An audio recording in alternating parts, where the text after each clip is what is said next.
Good evening, everybody, and welcome to the Performance Scrutiny Committee at Basildon Borough Council. I want to read a short introduction. This is a meeting of the Council held in public. This isn't a public meeting. There is no fire drill planned, so if the fire alarm sounds, please leave by the nearest exit, by the large screen at the front of the room, and proceed to the fire exit to the courtyard. Once it's safe to return, councillors receive a text message. Officers will also advise when it is safe to return to the meeting.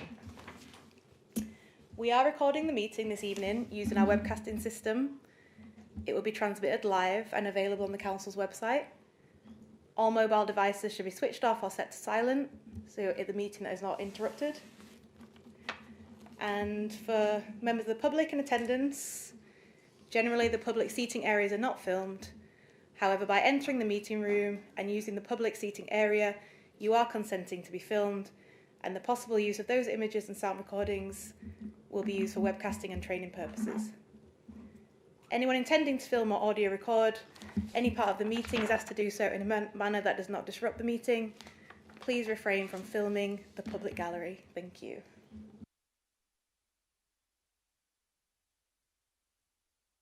Okay, so just to add to the opening remarks, the main function of the Performance Scrutiny Committee this evening is to monitor the effectiveness and efficiency of council services. So it's about holding the executive accountable for their decisions. We want to work together and have good conversations to identify areas for improvement, with the ultimate goal of driving better outcomes for residents. And before we begin, have we any apologies for absence?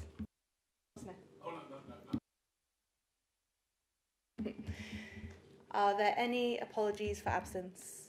Thank you, Chairman. Apology received from Councillor Blake. Thank you. Item number 2 on the agenda is declarations of interest. Do any members have interest to declare in relation to any items on tonight's agenda? Thank you, Madam Chairman. Member of Essex County Council.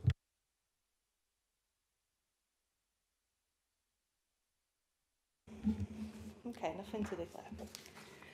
We now turn to item 3, which concerns the Housing Ombudsman Annual Self-Assessment and the Complaints Review for 2023-2024. As you're aware, from the 1st of April 2024, the Council is required to complete this annual self-assessment against the Housing Ombudsman's Complaint Handling Code of Practice.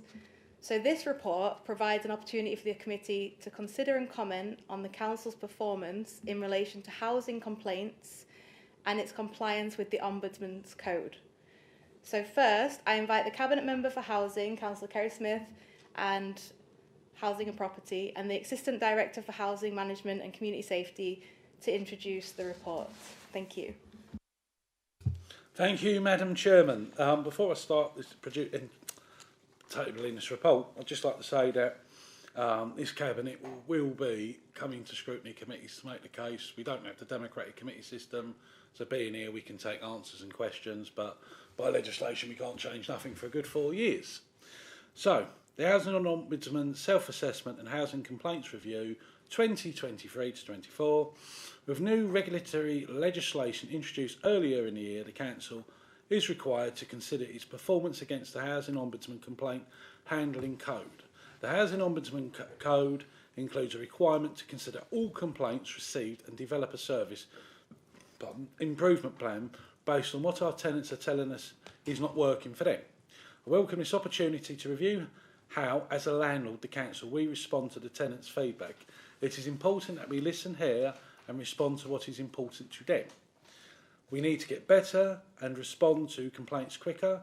We also need to work harder to prevent unnecessary escalation to the next stage of our complaints process, particularly when where we have promised to do something, but this remains outstanding.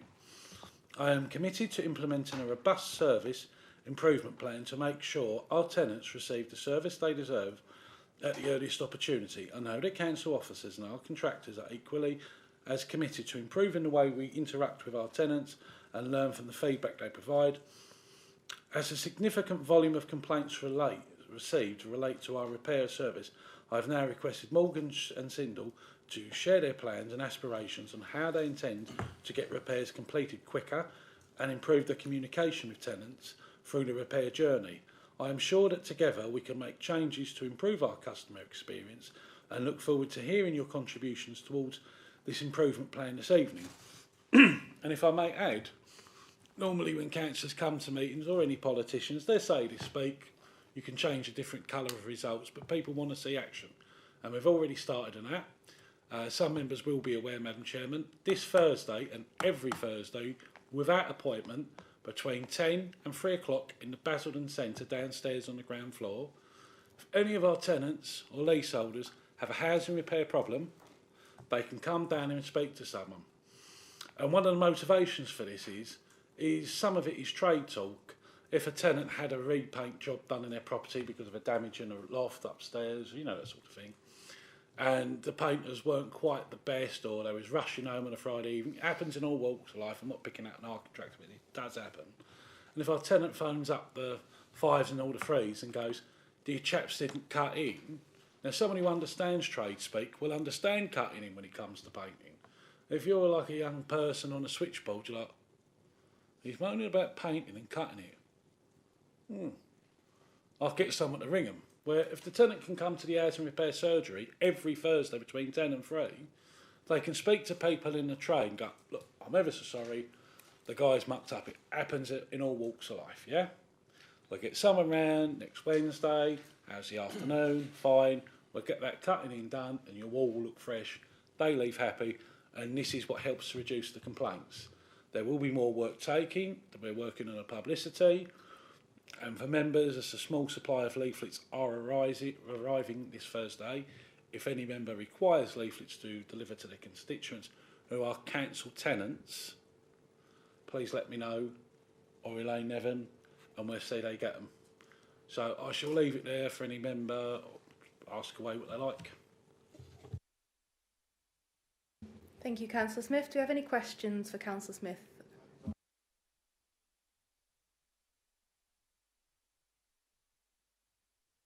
In answer to Mr Mackay's question, do we have a lot of leaflets? We're starting off with 2,500. If you need more, you can have more. If you'd like some, John, Mr Mackay, because I know you do a lot of work in Lee Chapel North, speak to me offline or let me know now. And I'll get my wonderful colleague, Councillor Mo Larkin, to have some at a garage that you can pick up while sorting your car out. I can't ask for better than that. So have you got an idea of numbers, John, please? Sorry, Mr Mackay. So Mr Mackay would like 200. Right, I'll see to that as soon as they arrive Thursday. And hopefully they'll be at Mo's garage Friday, if not early part next week. Thank you, Councillor Smith. I just have a question. Does this new initiative relate directly to the improvement action plan that was put forward as part of the Housing Ombudsman assessment? This is something we've worked out in consultation with the leader.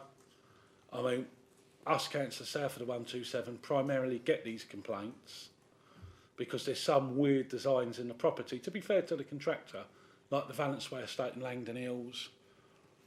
So this is something we've worked on from previous experience. And also County Hall does a highway surgery for elected members. So I sort of pinched that idea and run with that. But it will help to tackle the complaints. I think if residents know there is somewhere they can go, speak directly to the repair guys in a friendly atmosphere like the council offices, it can only help to reduce these complaints.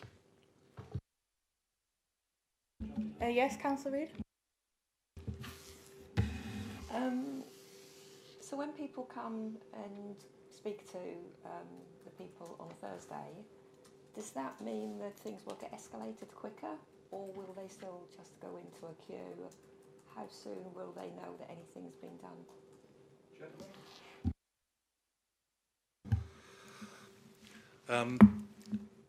It's just providing a different way of them getting to us, I suppose. It's face to face. It's some people want some reassurance about what's going to be done, and telephones aren't and emails aren't always the way to do it. And I think it's about just introducing a different layer of contact, which will allow people who have different needs to be able to feel more relaxed about it. They'll still be dealt with the same way as anyone else who rings in, though, and it still will be, you know, an equal footing in that respect. Obviously, we all know, and we have loads of residents that come to us saying that they have to wait on the phone for ages to get answered. Obviously, the people that can come on a Thursday can maybe speak to somebody and have a face-to-face. But what about the people that still have to phone up? Are we actually doing anything about trying to speed up the... Thank you, Madam Chairman, to Councillor Reid. That's a very good question. There's two parts to this process. One of it, we will be quite reactive. So if there's more demand in other parts of the borough, say for example, we see an updrive where John Mackay's food bank is in Lee Chapel North, we will speak to Morgan Sindall to see if we can do something now. Likewise in other areas. But obviously it's a new thing, and if we start saying Saturdays, Sundays and evenings, there's a cost to that, and a premium cost to that, I should say. So we're going to start off as it is. If there's a call for a weekend, I'm very sure we can do something on a Saturday morning when the Basildon Centre is open. But the other advantage, and I should have said this really at the start, is ever since COVID, we've had a lot of vulnerable people become a bit more enclosed. I wouldn't like to say like a hermit, but they're more in their own sort of space than getting out there and meeting people. And if someone's got a leaky tap, it's quite regrettably common that someone will phone up who's lonely and say, I think my kitchen's going to get flooded because there's a leaky tap. So that plumber who might have been sent to another who's planned for an emergency job is now being sent to this lady who's phoned up, or old person who's, you know, I would say exaggerate to put it nicely, to say that their kitchen tap is leaking badly when it's really quite a drip, drip, drip, and that can wait till the afternoon or next day because that person's lonely and the engineers come round, they do the repair job in their kitchen, and that person's, when they're alone, it's human company. So with the surgery, if someone's that lonely and phoning up repairs to get some human contact, they get that at the housing repair surgery. So if there's any more questions, I'd be happy to elaborate further, but I'm sure the chaps from Morgan and Sindall can expand on it. Yeah, I'll just go a bit further than that. Obviously, you're referring to some queuing that we get on our call centre when we've got. Obviously, it's demand led, and we have a certain size of team, and so we do have spikes. So we are trying to sort of make sure that we get people in at the right times and so on. I will cover, when I do my sort of overview, a piece about training and retention. We've struggled quite a bit about retaining people, and therefore the skills are always difficult to transfer from old people to new people and so on. So there is an element of we can improve the efficiency of the amount of people we have just by retaining them and training them better. But I'll come to a piece on that in a minute. Thank you. I'm going to bring in Councillor Schrader and then, Thank you, Chairman. I wanted to ask some questions about the stats on page 7. So it says here that of the stage 1 complaints received, 10% escalated to stage 2.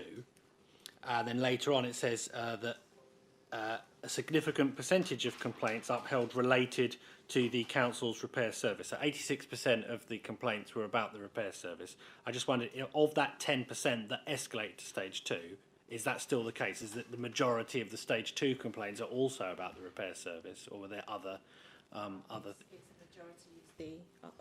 Majority are the stage 2. The majority that escalated to stage 2, it's a similar percentage that relates to repairs. Okay, thank you for clarifying. I just wanted to check if that was the case, or if it was the case that maybe the stuff that goes to stage 2 is something a bit more complicated. But no, that tracks. In regards to what we were just talking about in terms of the staff, it was certainly always, or often, not always, but often the case previously, that part of the problem was that somebody is calling in to report a repair, and so they may say it's they've got a leaky roof, and what they need is a plumber. There's a pipe burst up in the roof or something. Something gets lost in translation when they're talking to the person on the phone, and the person on the phone, I don't know, writes it down wrong or whatever, and they send round a roofer, which of course is not what they need. They've got a leak from the roof, but they don't need a roofer, they need a plumber. Or it could even be the other way around. That sort of thing seemed to happen quite often, and that was something we were trying to tackle. Have we made any progress on addressing the gap that sometimes exists between what the person is trying to report and what the call handler is understanding that they're trying to report? Have we bridged that gap to some extent? I'm sorry. I think this is really valid. I just think that it belongs a little bit later down in the agenda, because you're right. There's a major issue with repair delays that we can see in the data.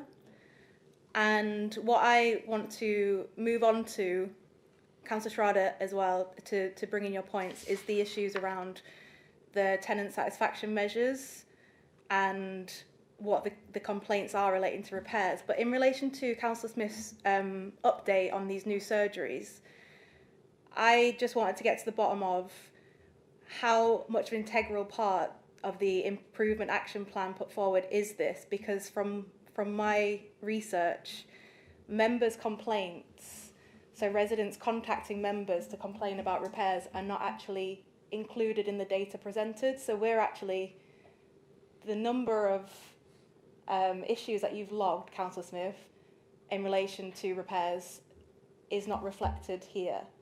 And so it does make me wonder how these surgeries will be fully integrated into the core issue of repair delays, because this goes some way to addressing communications and feedback, and as you say, anecdotally, repairing a fractious relationship with tenants who live in our housing stock.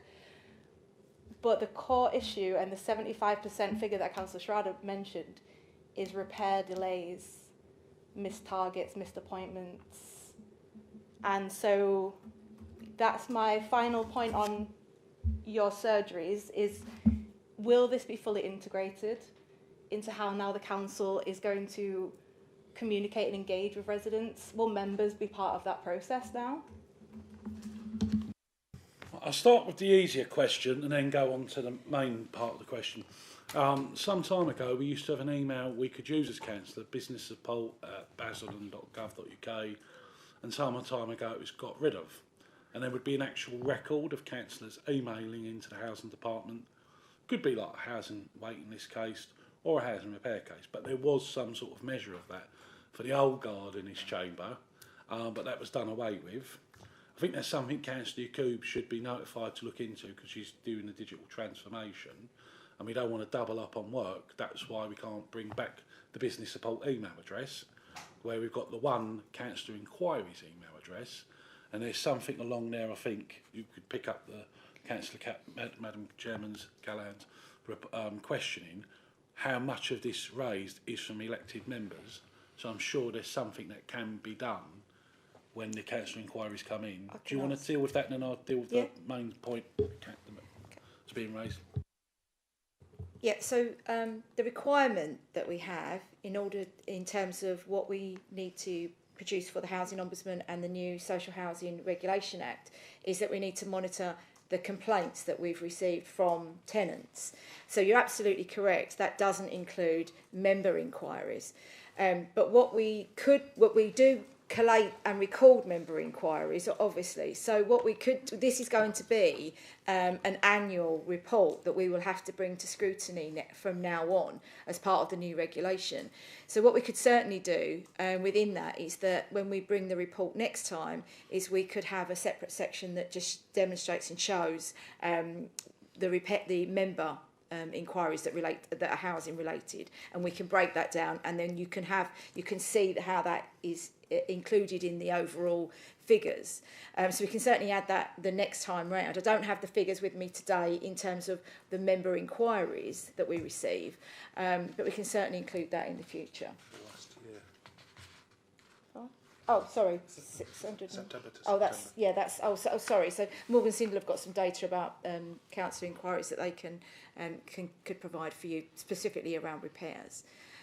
But in terms of the action plan, what I just wanted to make a point about here is that we are clearly working with Morgan Sindall, and we're obviously taking it very seriously in the feedback that we've been getting from the complaints that we do get, and we are working with Morgan Sindall on a service improvement plan. Some of those things have been included in the report that you've got in terms of some suggested improvements, and a vast majority of that is we've been focusing very much on reducing the time it's taking to complete all repairs. And I'm sure that my colleagues here from Morgan Sindall would be able to give you an overview of what they're doing around that, because we've identified from all the feedback that we've got that's the biggest area that we need to take some action in. So we've got some information that we can provide you this evening about what we're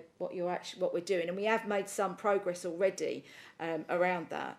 So I think it might be helpful if we could enable Andy to give a bit of an overview of where Morgan Sindall are around that, and then the follow-on questions after that, because I think that might help put people's minds at rest in terms of what we're doing in terms of the responding and acting on the information that we've received. Thank you, Elaine. So, I think I want to wrap up this section here, because the improvement plan that you alluded to was one that was put into place in June 2024, so very recently. Yeah, so obviously we've had this contract since 2016. We're coming up to our 10-year milestone with an extension option of 5 years more. So it's just interesting to note that an improvement plan's already been put in place, and it'd be good to hear, the reasons behind that being put in place this summer. But I just want to move on to Morgan Sindall's introduction in relation to the Housing Ombudsman, unless anyone's got anything pressing that they want to add at this point. Councillor Smith? Thank you, Madam Chairman. Don't like to be a politician on Newsnight dodging questions, especially from the Chair.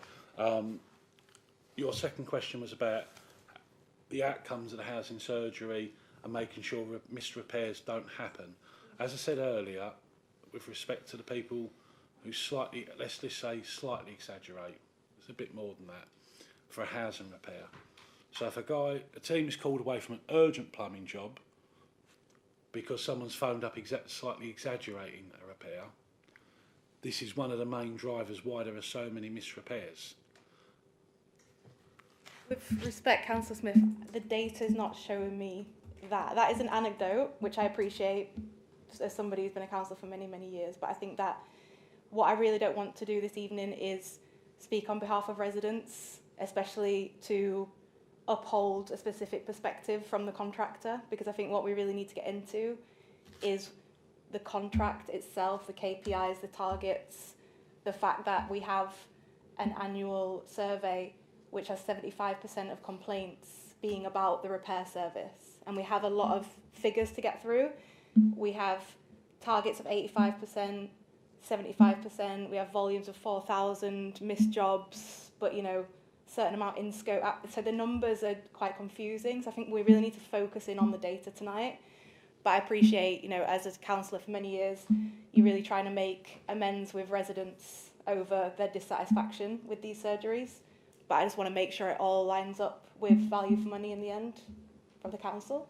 So with that, I really want to bring in Morgan Sindall and their representatives just to introduce where they are. So thank you. Thank you, Madam Chairman. Yes, I just want to give a bit of background as to why we're in an improvement plan situation. I suppose we do 43,000 jobs a year,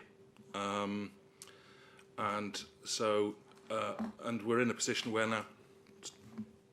Sorry, in Basildon or in UK-wide, regional? Oh, sorry, no, I'm totally talking about Basildon tonight. Okay, I just wanted to Yeah, clarify. yeah. Thank you. So, no, so absolutely, sorry, I wasn't clear.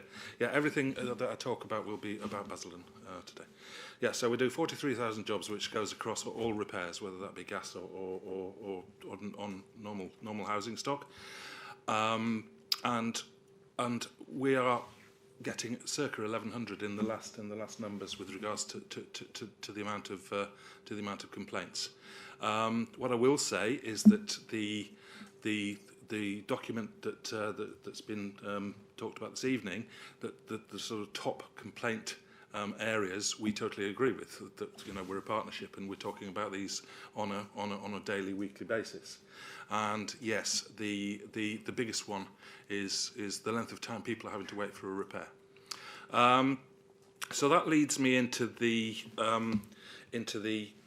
reason for the recovery plan or improvement plan.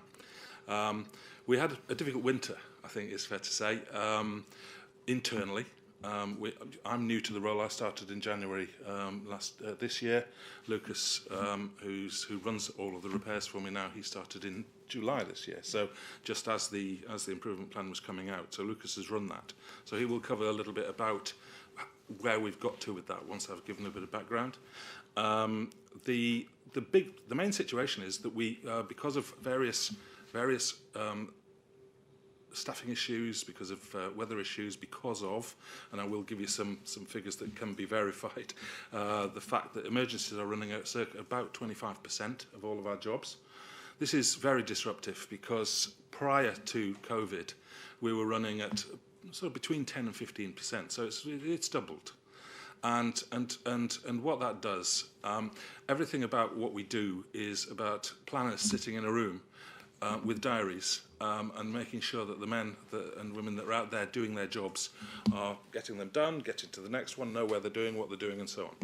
When you've got to pull them off the jobs, then you get stuff where jobs get missed, where they'll go and do an emergency, a job will fall off at the end, we can't get hold of the resident, all of those things happen, which is not helpful. So we put this improvement plan into place.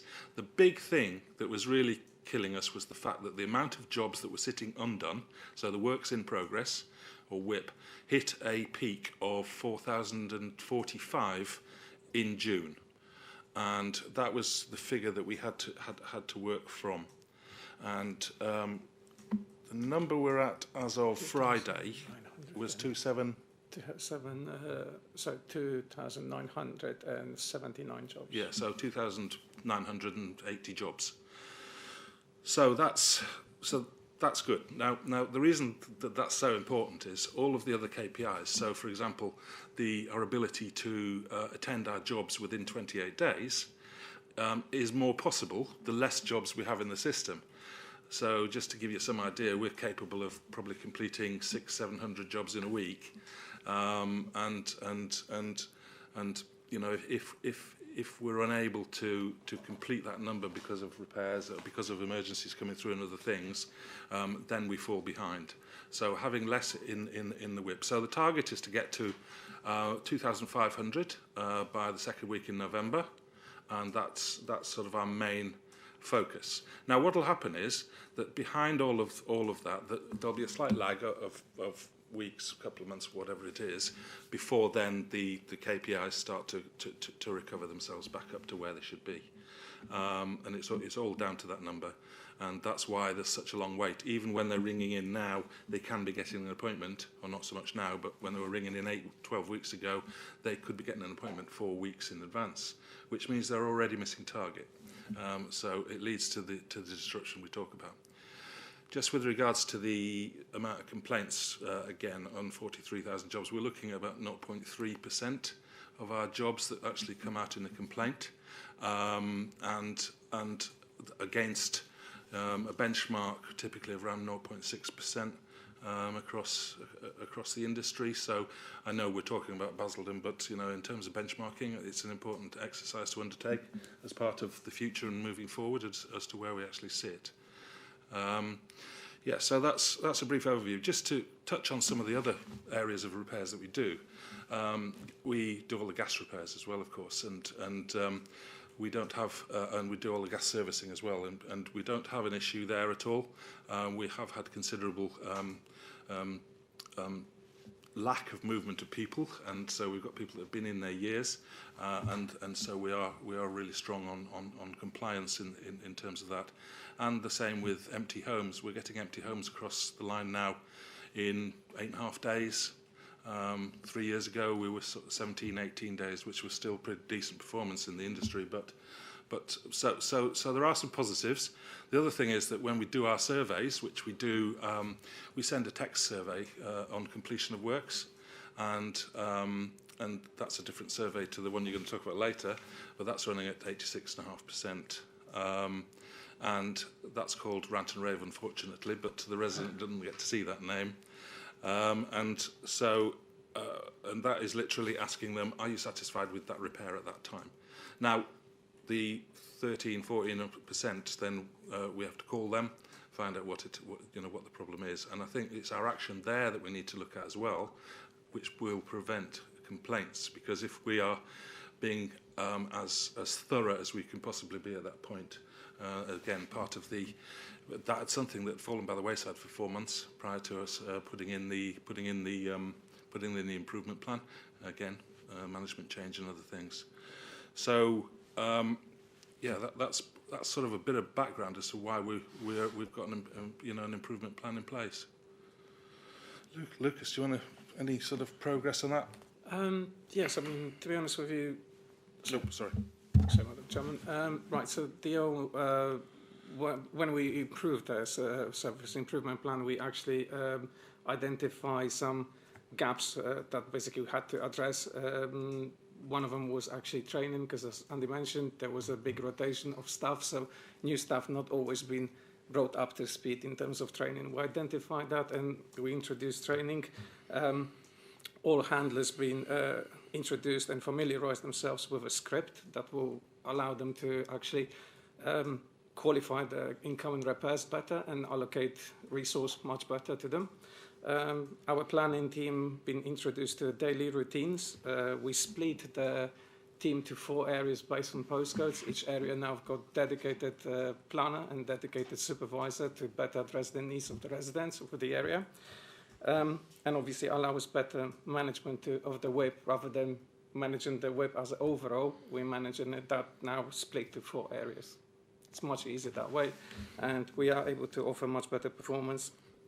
Supervisors, engineers, again, we sending them for a training session to improve obviously their skills. That way they will be able to offer better service to our residents. First time fix will improve based on that.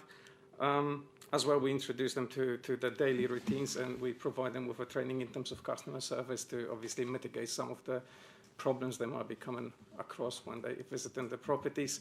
And as Andy mentioned, we already noticed a massive drop in amount of work in progress. So from that 4,000 jobs, we drove it all the way down to 2,979, with an aim to actually lower that number to 2,500 by mid of November. Thank you. Would you like to come in, Councillor Reid? Yes, thank you. I agree with some of the things you've said. With the low percentage of resident satisfaction, that you're saying it's a low percentage of the amount of jobs you actually do. I don't know whether the other councillors feel that's not actually reflected in our caseworkers members. Again, I would say I agree that we hear the dissatisfaction more than we do people who are satisfied. People don't tend to tell us how wonderful the repair or the job was done. But, I mean, most of our casework is about repairs to houses and maintenance. And so, you know, the low percentage doesn't really reflect in our casework. And the other thing about staff, do you feel that we have enough skilled staff to actually do the job sort of in a satisfactory way? Because often I'm told there's only one plumber or there's only one roofer, and so therefore people have to wait longer for that job to be completed because we haven't got enough skilled engineers to actually do the jobs. Certainly on the staff side, I think when we're fully staffed, we do have enough staff to do the jobs that come in. It's when we struggle, perhaps, retaining staff where we have a problem. So when we started on the improvement plan, for example, we've got about 32 just repairs engineers. So I'm not including gas in that, and I'm not including voids. And we were 4 down at the beginning of that. When we started to actually put in some daily disciplines and other things, we lost another 2 or 3 as well. So we had a situation where we were perhaps down. I think that's true. I think when we're fully staffed, though, we are in a position, as previously shown, where we can do the amount of work that comes through the door. Thank you. I just want to bring this back to the strategic asset management partnering contracts that the council has with Morgan Sindall. So we have a picture coming through of, for reasons beyond Morgan Sindall's control, there's 4,000 plus jobs out of scope. We have, low response times.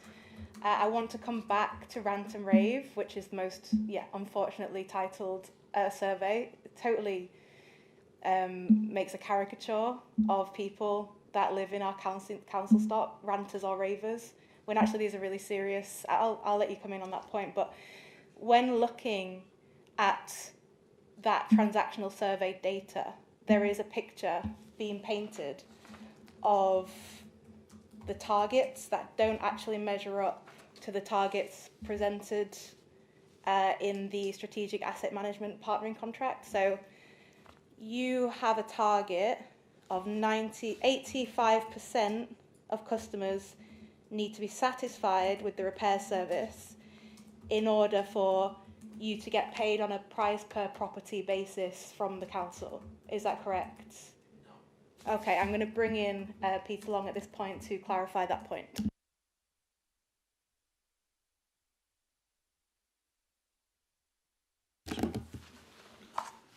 No, that's not correct, Madam Chair. The price per property payment is paid regardless. It's based on the housing stock and a fixed price per property per year, which is broken down into 12 monthly payments. The sliding scale on we call it the variable profit, is based on a selection of KPIs. So the price per property payment is made regardless of the KPI performance. Those selected number of KPIs, and I've written in my short summary that those KPIs can be exchanged, they can be moved around. So if we had a particular problem with one area of delivery, we could swing the KPI to match the variable profit. In other words, we could exchange that KPI for another one if we needed to. So if Morgan Sindall were delivering a service that was at the level that we require, which is the SMART target, as I said before, it's the one we talk about, it's the one we get excited about, it's the aspirational target. Between that and the minimum level of acceptable performance, which is the lower target, which was the SMART target, if you think of it that way, providing they're between the minimum level of acceptable performance and the target, the aspirational target, they will receive a level of performance-related profit. And I can provide you with real detail on that if you so require. If the performance is below the minimum level of acceptable profit for a period of time, it may dip for a particular reason, which may spark or prompt a strategic core group meet. But if it's for a prolonged time, and within the contract we talk about 3 months, then that could actually bring about us taking work streams away from Morgan Sindel and giving them to another contractor, or it could actually be the basis for terminating the contract.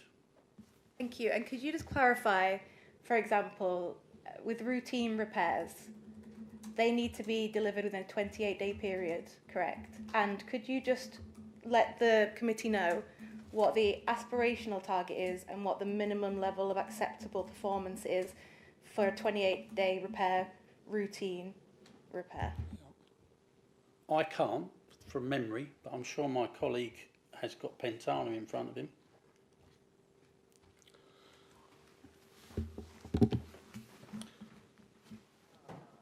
The percentage of routine repairs completed within 28-day target, the current target is 90%.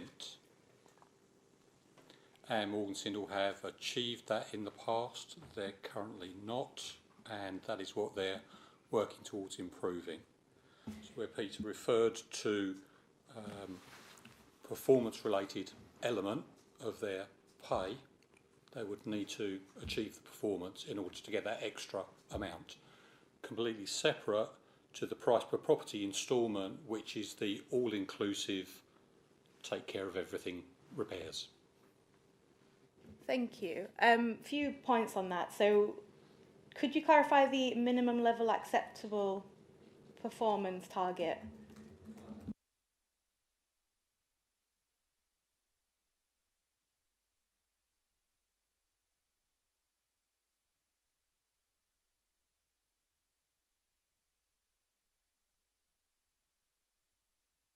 Thank you. So looking at Pentana then, which I've got a copy of in front of me, covering June 2023 to August 2024. So target of routine repairs is 90%, it needs to be completed at 28 days. As you've just said, 81% is the minimum level acceptable performance, MLAP. But it's minimal, it's bare minimum. Okay. As of in the last 7 or 8 months, only 53.38% of routine repairs were completed within the 28-day target. And according to Rant and Rave, which we'll come back to, the average time of a issue raised to the survey being sent is 36 days. So is that a KPI that you're willing to move around and continue to pay, you know, this price per property? You know, do these KPIs actually matter? That, you know, potentially we have a contractor who's delivering 30% lower than the minimal level of acceptable performance. So what that dip in performance has prompted is a service improvement plan. And we have to think about the price per property payment separately to the performance-related profit, as it were. So they are two separate things.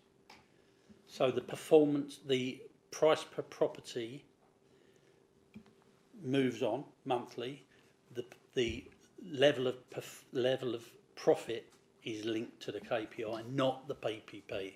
The PPP is separate and is a continual payment based on the delivery of the service, based on the stock numbers, and based on the figure that we agree each open book review each year, which is altered in relation to the consumer price index. Thank you. I just want to round off just by saying I understand that the improvement plan came into effect in June, but as of August this year, only 53% of routine repairs were completed within a 28-day target. And in terms of emergency repairs, where the target is 99% of emergency repairs should be attended to within 2 hours, only 48% of emergency repairs were attended to within the 2-hour window. Rant and Rave shows a 14-day period elapsing in a lot of cases. Gas repairs, 95% of gas repair appointments must be kept. 86% are currently being kept up to August. So there's a few red flags here in terms of how much has changed since the improvement plan has been introduced, and when we can expect to see these being reflected, and just how Morgan Sindall is continuing to, I guess, gain the confidence of the council in terms of what they can do for residents, and as I said, that relationship that we're trying to foster with residents, which we'll come back to in item 2. But has anybody else got any comments about the performance statistics that they've heard, or anything that they've heard from Morgan Sindall? Councillor Smith? Thank you, Madam Chairman. What I'm about to say isn't a case of defending one's rear end, because I've only been in the role a few weeks, and my predecessor sitting across the chamber, and it'd be easy to throw stones and he can find some pebbles, but that doesn't help people, and it's just completely devoid of the points you've raised tonight, yeah? A lot of this is down to COVID and other issues. Morgan Sindall spoke about staff retention. It is hard to get hold of people in the building trade. Your wonderful government, I say it nicely, wants to build up 1.5 million houses. So anyone who's got any of the trades in the building trades, you know, they sit in the pub drinking with their friends, and it's like, yeah, come on my site, you'll earn this. Oh, really? And the young guys and girls, and they want to start their life. I can see why it's hard for Morgan Sindall to retain contractors. The other thing, though, the other point I'd like to make, I think it would be helpful next time Scrutiny looks at this, is that we have a breakdown on style of estates, yeah? And what I mean by that is, if you've got a regular pitch roof that you might see in Fringe, you know, the sort of ones like that. So if you have a matchbox size hole in your felt, you don't really notice there's a hole in your roof because you've got a proper pitch on the roof. So when it rains, the roof tiles do the work. That little matchbox size hole in your felt isn't really causing much damage. Where if you've got a house, you know the type of property I live in, Shalverton, the front half is nice and steep, but the back half, it's not steep. So if your felt is not good under the tiles, and that was one of the joys of the new town. When it was first built, it was traditional style housing. And when it went to the 60s and the 70s and some in the 80s, they picked off designs which I feel create housing repair issues. So my team are now looking at estates where there are these issues. They're focusing at the moment Lee Chapel North, because there are some issues with the design. And I think as a council we need to put that investment into our housing stock, which will help cut these repairs. No one should have a hole in the felt in their roof, to conclude, but if you've got a regular pitch house, the tiles do the work. If you've got a roof designed in the 60s, 70s, 80s, where the pitch is more steep, that rainwater sticks around and it finds the lowest point, and if there's an hole in the felt, that becomes a repair. We have to get the guys out in the middle of winter weather, and this is what creates more complaints. And you can't just phone up, you haven't got scaffolders just sitting around in the car park and go, yeah, I'm in problem, can you get round to 42 and fix their roof? So we have to book the scaffolders, then to get the roofers, while that tenant's suffering a leaky roof. So as a council, I think in partnership with Morgan Sindall, we need to look at our housing stock and see the best way of avoiding repairs with basic maintenance. Thank you, Councillor Smith. Yep, Councillor Schrader. Thank you. Councillor Smith, your mic's still on. Oh, I do. Yes, well, as Councillor Smith alluded to, I was cabinet member for housing for, God, was it 3 years? It felt longer. And yeah, the repair service, from the day I took office to the day I left office, I was beset with calls to get rid of Morgan Sindall.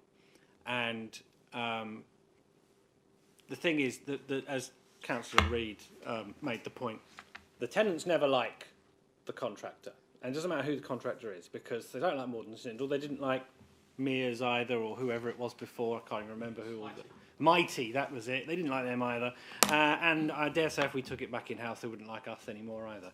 And as Councillor Reid said, residents are not beating a path to their councillor's door to tell them what a good job Morgan Sindall did on their repair. And that's not to say that Morgan Sindall never do a good job. And this kind of goes back to the point that was made earlier around that the council inquiries do need to be factored into these stats, because at the point at which most, and I never dealt with a volume of casework like I did for those 3 years, and I would say the vast majority of my casework was repairs related as well. By the time they've come to their councillor, and by the time their councillor has come to the cabinet member, it's because they are proper fed up. And it's because they've been through all the normal stuff that they're supposed to do, through all these complaint stages, all the rest of it, of reporting it, and it's gone nowhere, and they're completely at the end of their tether by the time they get to you. And obviously this whole report is really around the complaints, but it's become a conversation about the repair service because the vast majority of complaints are about the repair service. So obviously we've done these sort of service improvement plans and stuff before, but what we really need to bottom out is around the length of time it takes to complete a repair. Now, that's kind of what I was getting at earlier, because I think a lot of it is down to we're sending the wrong trades. That probably all feeds into what Councillor Smith was talking about in terms of, I don't think it can be underestimated just how complicated the Basildon contract is because of the nature of our estates. Because they're all different, and that was why, one of my frustrations was the Safe and Sound programme made such glacial progress, and it was largely because the estates were so complicated. We spent the best part of 2 years just really trying to bottom out the estate improvement plan for Felmore's because it was so complicated, and we'd barely got started on Lee Chapel North and Five Links by the time I left office, and I hope that work will continue, but it's a tough old slog because these estates are all different. They were built at a time, because we are a new town, they were built at a time when people were innovating with different technologies, different building materials, and we've seen what's happened with rack, and a lot of the things that were experimented with in the 60s and 70s are now coming back to bite us on the butt. And a lot of that will take a long time to bottom out. But in order to meet our obligations under this new legislation with the Housing Ombudsman, it is absolutely crucial that we get on top of the complaints handling. And actually, the one thing we haven't really spoken about at this point, because we've been so focused on repairs, is the way we deal with complaints. And I think so much of this is to do with comms, actually, which is the one thing we haven't talked about. The way we communicate with our tenants was and continues to be pretty pants. And we really do need to get on top of that. So that was the one thing I did want to stick in there. Is we really need to look at the communication with the tenants. The rant and rave thing, I think, is no good. And whether these drop-in sessions that you're proposing, whether they'll make a difference, I don't know. Possibly. I still think there's a lot of people that are not mobile enough, who want to report something and not going to slog over to the BAS Centre. We do need to really work on that interface. I know that was work that was ongoing while I was in office, and I'm sure it's still ongoing now, but it's something we really, really need to get on top of, just how we're interacting with our tenants. A large number of the complaints are just because people are not kept up to date. Most of the people who are coming to me complaining about repairs were simply moaning that they'd reported something and they were waiting for a repair to be undertaken, but they just hadn't had an update and they didn't know what was going on. You'd remove half your problems and half of these complaints if you just updated if there was some interface that the tenants could, didn't even have to get in touch with us. They could just look up the status of their repair on a system that they could interact with, and that would remove a large number of the problems. I didn't get round to it, but maybe Councillor Smith will be able to get on top of it. Thank you. I just want to come in again on that point. So obviously comms is a huge issue, and we've said here that there's an effort to go and address it through these surgeries, but as we've discussed, we have a huge captive audience in our council housing stock. It is the most powerful lever in local government that we have, housing. Now, I can't get a straight answer on how many housing stock Basildon Council has. I've heard 11,000, I've heard 12.5. Elaine's report, it says 10,000.8. Today I got another update, 9.9. So we don't even know how many houses we manage as a corporate landlord. That's something that we really need to bottom out. Because I'm sure that there's an amount that Morgan Sindel are getting paid for, and we don't know. But we don't know. We're talking about fluctuations of thousands. So this is something that we need to talk about. So as well, so I think that I just want to finish off just by saying that we've heard so much about some residents just complain, our housing stock is complicated, it was built in X amount of years ago. But the fact is, we pay a contractor to manage repairs. We have a lot of levers at our disposal to communicate with them. In fact, I had a conversation with officers the other day about we send thousands of council tax letters out every month to these people. You know, we don't forget those communications, do we? But everything else seems to be beyond our budget, beyond our control, beyond our, creativity. But, we have methods of communication that do go to these people every month. We have these switchy things in their houses that we can be creative with. We've got ways to communicate with these people, and they want this relationship to work because they rely on the council for the roof over their heads and their families' heads. So I want to get away from looking at reasons why these repairs aren't being dealt with swiftly enough that relate to circumstances, that relate to complications around the stock, what kind of personalities our residents has, and look squarely at ourselves as a borough council that actually manages the homes and houses for these people. And Morgan Sindall, you're a part of that. We pay you to look after a specific portion of that, but that's not the be-all and end-all. And I think with the housing ombudsman complaint policy, we have a lot of non-compliant compliance areas. Elaine, you know that. That's why we're here. We have no clarity around the definition. We're not supposed to say, residents don't have to say it's a complaint to be dealt with. We have a policy that requires residents to provide reasons for requesting a stage 2 review. That's not part of the new policy. We need to take that out. Instead of grilling them as to why they're not happy, we need to just deal with it. We have an accessibility problem. So comms is huge because all we ever really do is say, go on this form on the website. In fact, I looked at the actions around this issue, that the website doesn't communicate various channels for submitting complaints, and the action underneath that was to update the website. No, right? We need to be way more creative and go to where people are and get away from what I like to call community notice board comms, where you stand there with a message hoping people come and look at it. They're not looking at it. They're not looking for it. Councillors are now getting involved in the mix. We are representing an insufficient, unsatisfactory service. We're representing this tenant dissatisfaction. We're writing letters to the council saying, can you get someone from Morgan Sindall to do this? We're getting a letter in 28 days later saying, this is the outcome, sorry I can't be more help. We're going back to that resident who is at their wit's end, and we're saying we're sorry. And all of this is just degrading and undermining these relationships. So I think I want to move on to the agenda about the complaints, but I just want to bottom off the fact that our policies need to be less prescriptive, and I think that we need an improvement action plan that obviously acknowledges comms, but one that looks at the core issue, which is repair delays. Because as we'll see in the rant and rave data, people are grateful when it gets done, and they don't care if they've waited 40 days, which some of them have. They're just grateful. So they're not a problem, and they're not just predispositioned to complain.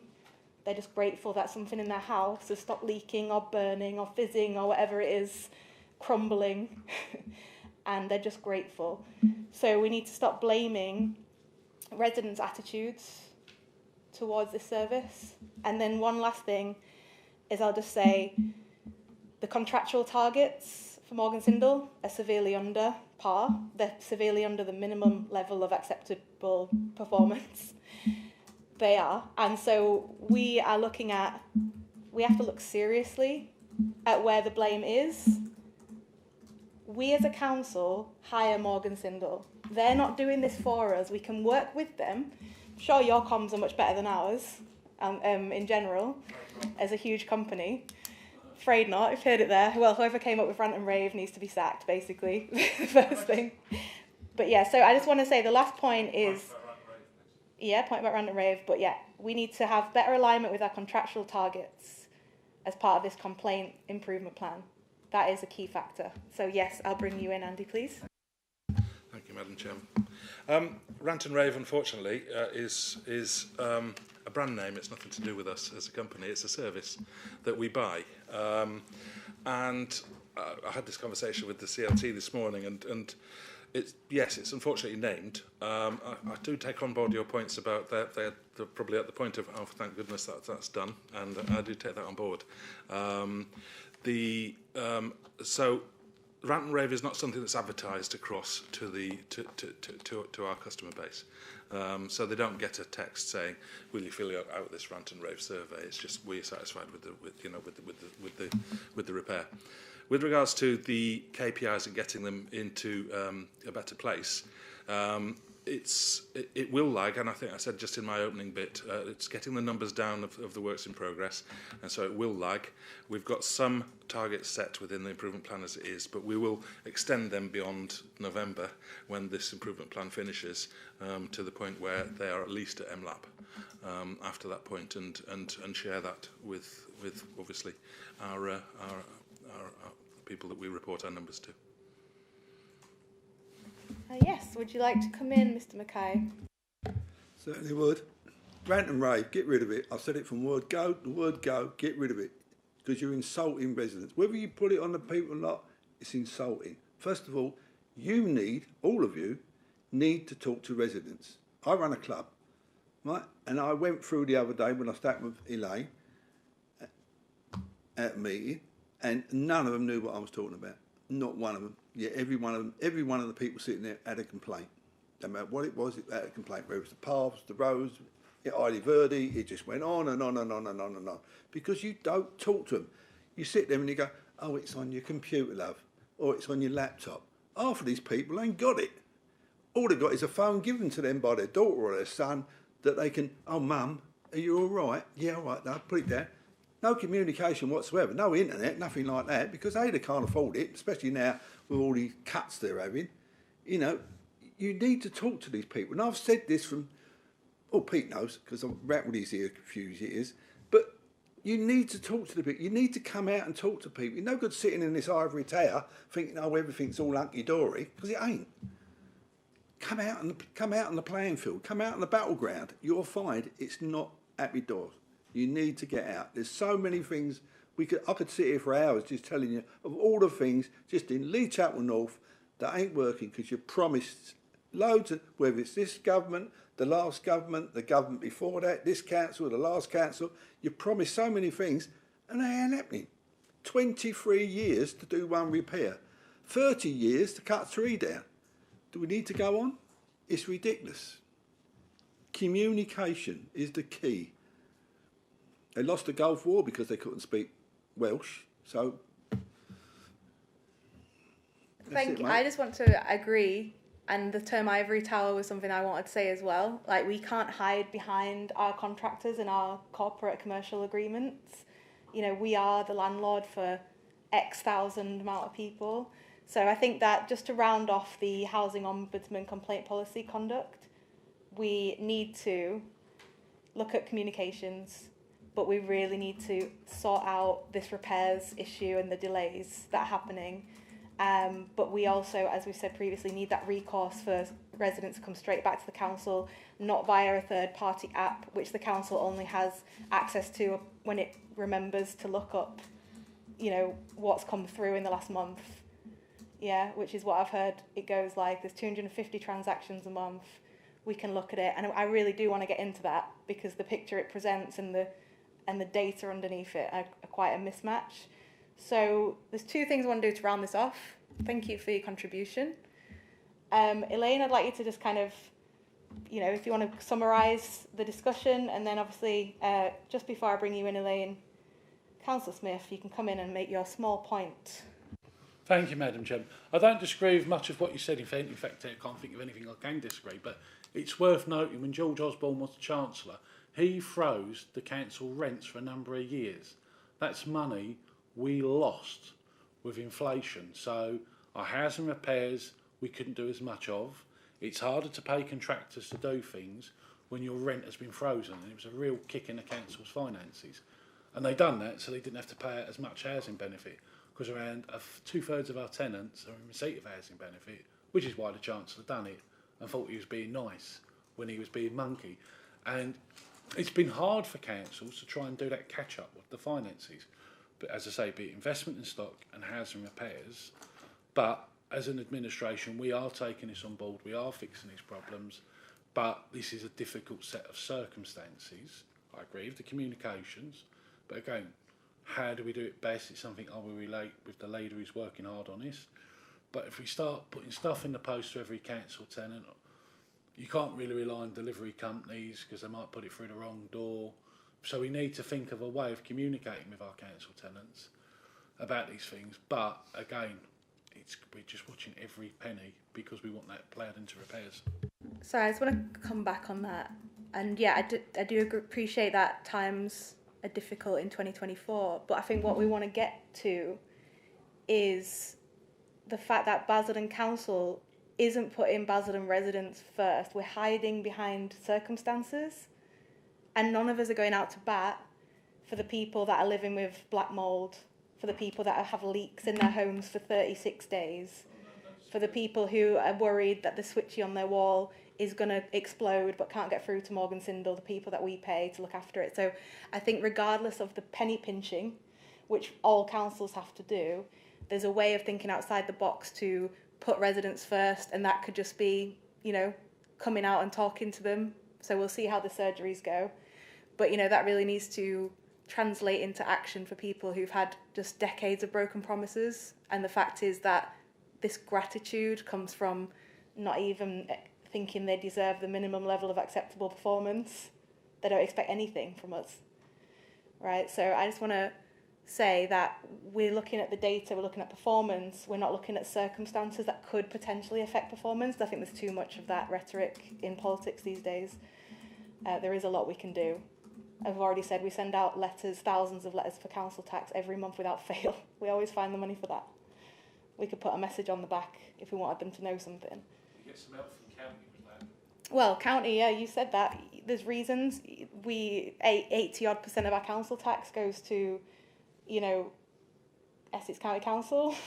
There's massive deficits in our budget because of circumstances, but we can control what we can control, and the contracts that we commission are something that we can control. So with that, Elaine, would you like to bottom off this section before we move to item 4? Thank you, Chair. I think the important things that I've heard this evening are very much that we need to look at the way that we monitor our contractors, and we need to make sure that we're really getting to the bottom of what are those issues that are where they're not meeting their targets.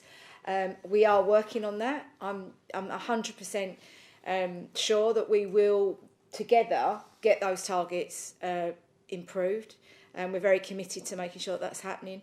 So that is going. Our priorities that we've got from this evening and from the data that we're getting from our residents, from our tenants, is, as I said right from the beginning, is that we've got to get quicker. We've got to get better at getting round to doing those repairs. We've got to get quicker at that. We're working on a plan to resolve that as quickly as possible, and we've got to improve the way that we engage with our tenants, and that is going to have to be through a range of methods, because we do have lots of tenants who do want to engage with us through social media, through all of those different social media platforms, but we also have to recognise that we've got residents that do have more support needs, and they do need to have more of a in-person communication with us, and we've got to find the ways to enable that to happen better. And I'm listening to what you're saying, and we will take that away, and we will work with our communications team and our resident involvement team to see how we can improve the way that we communicate some of the things that are really important to tenants, and that we're telling them about the things that we're doing to put things right. And that's what I think we've got to get much smarter at with Morgan Sindall. Elaine, and a question from Councillor Schrader about the business support email.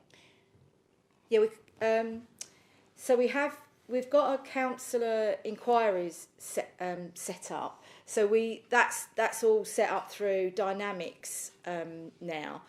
So we aren't really able to introduce a different, well, we wouldn't want to introduce a different email for members to make contact, because that's the way that it's all set up through our customer relations centre, and it's all linked into the way that the process on the system that we manage member inquiries. So, I mean, I can only reassure you that if you're using the councillor inquiries email, that is absolutely going through to the CRC and it gets logged, and those member inquiries are being monitored weekly. So, as assistant directors, we get notification weekly of any councillor inquiries that are at the point that they are going to be coming to the target response. So then we can then make sure that those responses are being delivered on time. So that is probably the best system that we've got in terms of monitoring and logging councillor inquiries. Yeah, please come in. Just on that one point about that you look at them and if it's coming to their,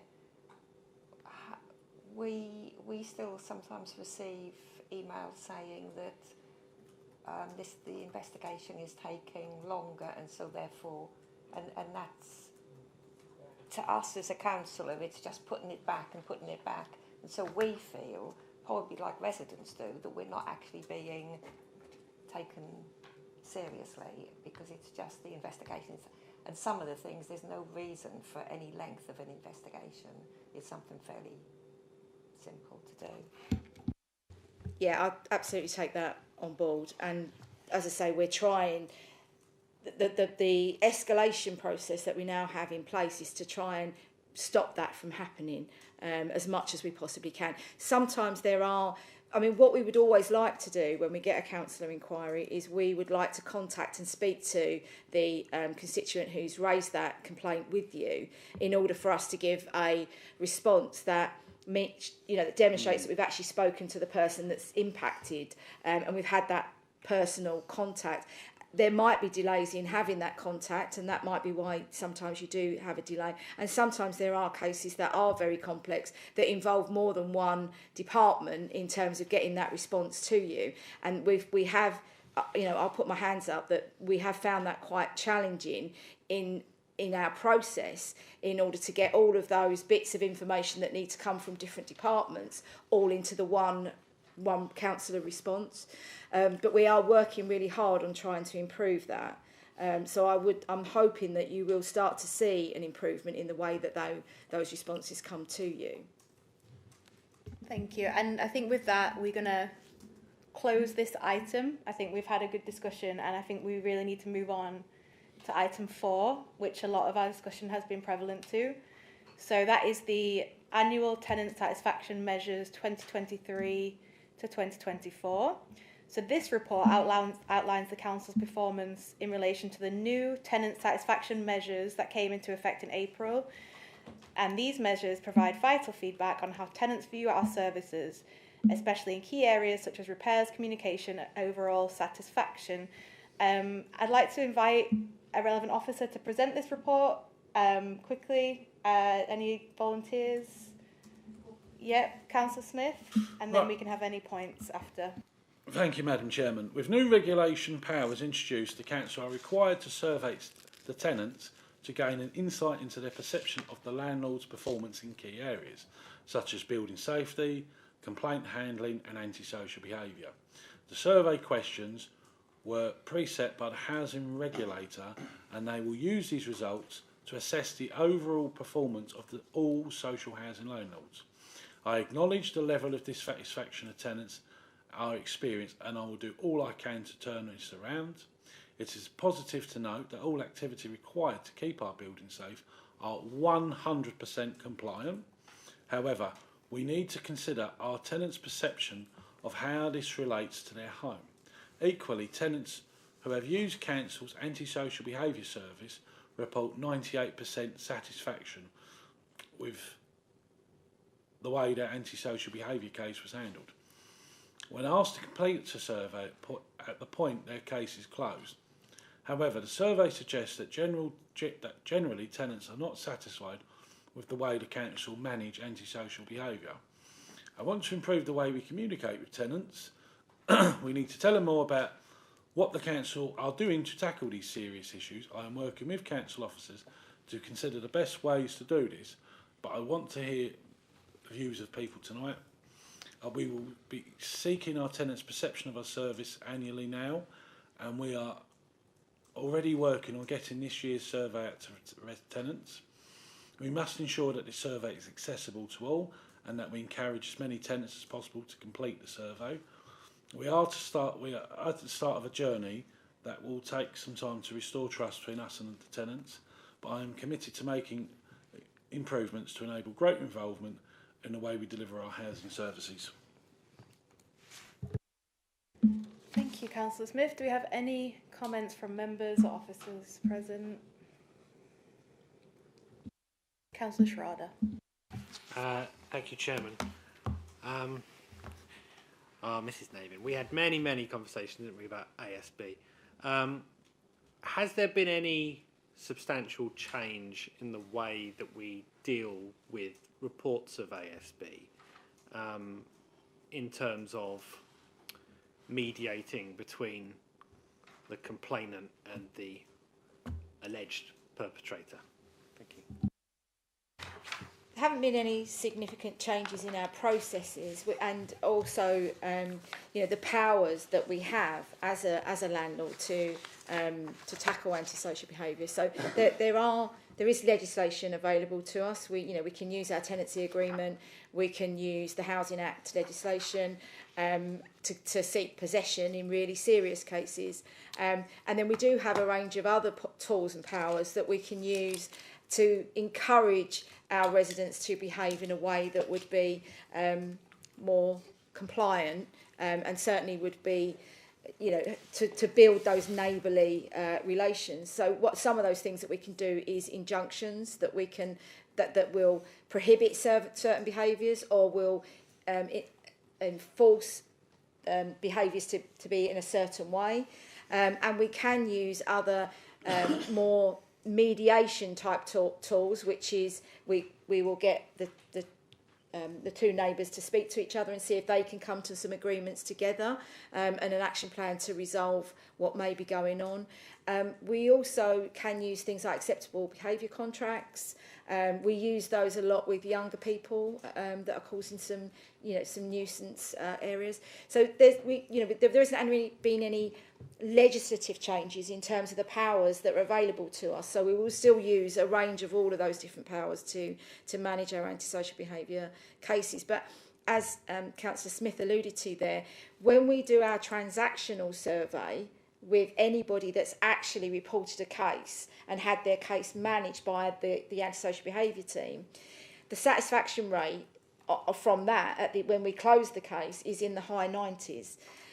What we're talking about on the tenant satisfaction, the tenant survey measures, is that this has been a little bit more of a general question, and it's sort of asking, how do you feel that your landlord manages antisocial behaviour? And I think what that's telling me is that actually there's lots of residents out there that probably aren't reporting the antisocial behaviour that they're experiencing, and they're expecting us as the landlord to manage that we should be knowing about that activity and we should be managing that. So I think we've got to do a lot more communication around antisocial behaviour to say, how people can report it, where they can go, how they can get that managed appropriately. We need to be using our own staff to make sure that we are picking up on areas of antisocial behaviour that maybe we aren't necessarily being told about, but we need to be proactive in that area. So I think there's more work that we're looking at, and looking at how we can do that better to try and manage that perception of how we deal with it, rather than actually what we do when we've got antisocial behaviour complaints, because we do resolve at least 90% of any case that is reported to us. So we just need to be able to get that message out there and make sure that people are aware of how they can use that service appropriately. Okay, thank you. Just to kind of focus the mind, just want to list out some key issues identified from the tenant satisfaction measure survey, just to help us discuss key areas of concern. So overall satisfaction with the landlord, 36%. Yep. I'm not sure how many people completed the survey. It ranged from around 800, the maximum was 871 responses, but some of the questions depended on whether they'd had experience of that particular area. So some of them had less responses to them, but the overall satisfaction one, everybody answered that question, so that would have been 871 responses.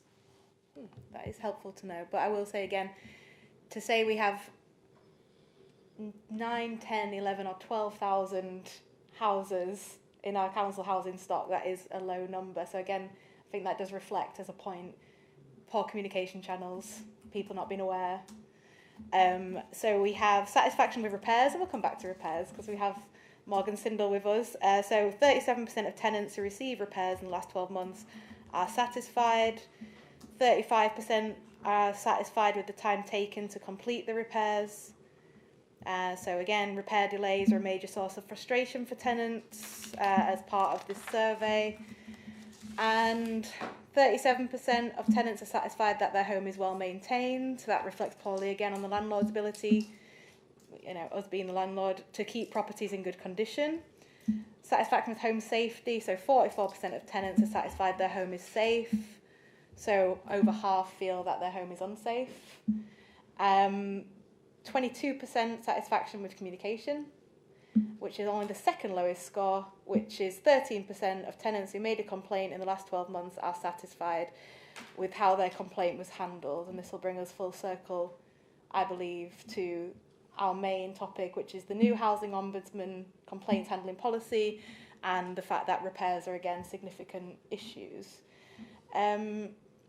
So I've mentioned rant and rave a few times. I'm just going to go into some of the issues that I noted from the rant and rave data that was circulated to the committee. And I'd love the committee to come in as well with their observations. So as we've heard, it's a third-party transactional SMS tool for residents. So a little flag that I want to raise with Elaine. You mentioned that the satisfaction rate in the transactional survey you have with residents around ASB is in the high 90s. Similarly, the rant and rave reports that come through every month, Basel and Council via Morgan Sindel about repairs, has an 80 to 85% rate in positive comments. These have not been included in the tenant satisfaction survey. The council has access to around 250 entries a month, but I will just draw your attention to examples of tenants giving high scores, even when feedback contains negative elements, showing a slightly skewed picture about reported satisfaction percentages. And I think that we should apply this as well to other transactional surveys. So row 12, so I just want to draw people's attention to the report from August 2024, which had 364 entries. As we've said, the council has access to over 250 entries per month. There were 364 repairs, whereas a satisfaction survey was completed on resolution. The first one, dating 2nd of January 2024, was when one of the first complaints reported in August was raised. So looking like an 8-month lag there of issues raised and the time elapsed between the issue being raised on the system and the SMS service coming out to residents. Yes, please come in. Yes, so that will sort of marry up with the improvement plan that we're trying to go through at the moment, because we reported when we started doing the programme that probably close to 20% of our jobs were over 90 days old, and that was obviously one of the reasons that's leading to the lag in getting the complaints done, but also the complaints being about time taken. So that would reflect in that. Now the drive is to get the oldest jobs done first now, and so you will see for a number of weeks, certainly, and certainly beyond, areas where you will get jobs that are older that are being completed. So that's when the job is raised. When the job is actually completed is when we ask when we ask that question, as you rightly point out. Yeah, absolutely. So yeah, the jobs are raised on a certain date, and then in the data provided, we see the time that's elapsed from the issue being logged and the SMS being sent out. So just to kind of give people a bit of a flavour. So routine repairs that have a 28-day parameter, the actual average time in August was 36 days, 10 hours from the issue being raised to it being resolved. Emergency repairs, where attendance should be within 2 to 3 hours for things like leaks, the average time between the issue being raised and the SMS being sent out was about 12 days, 7 hours.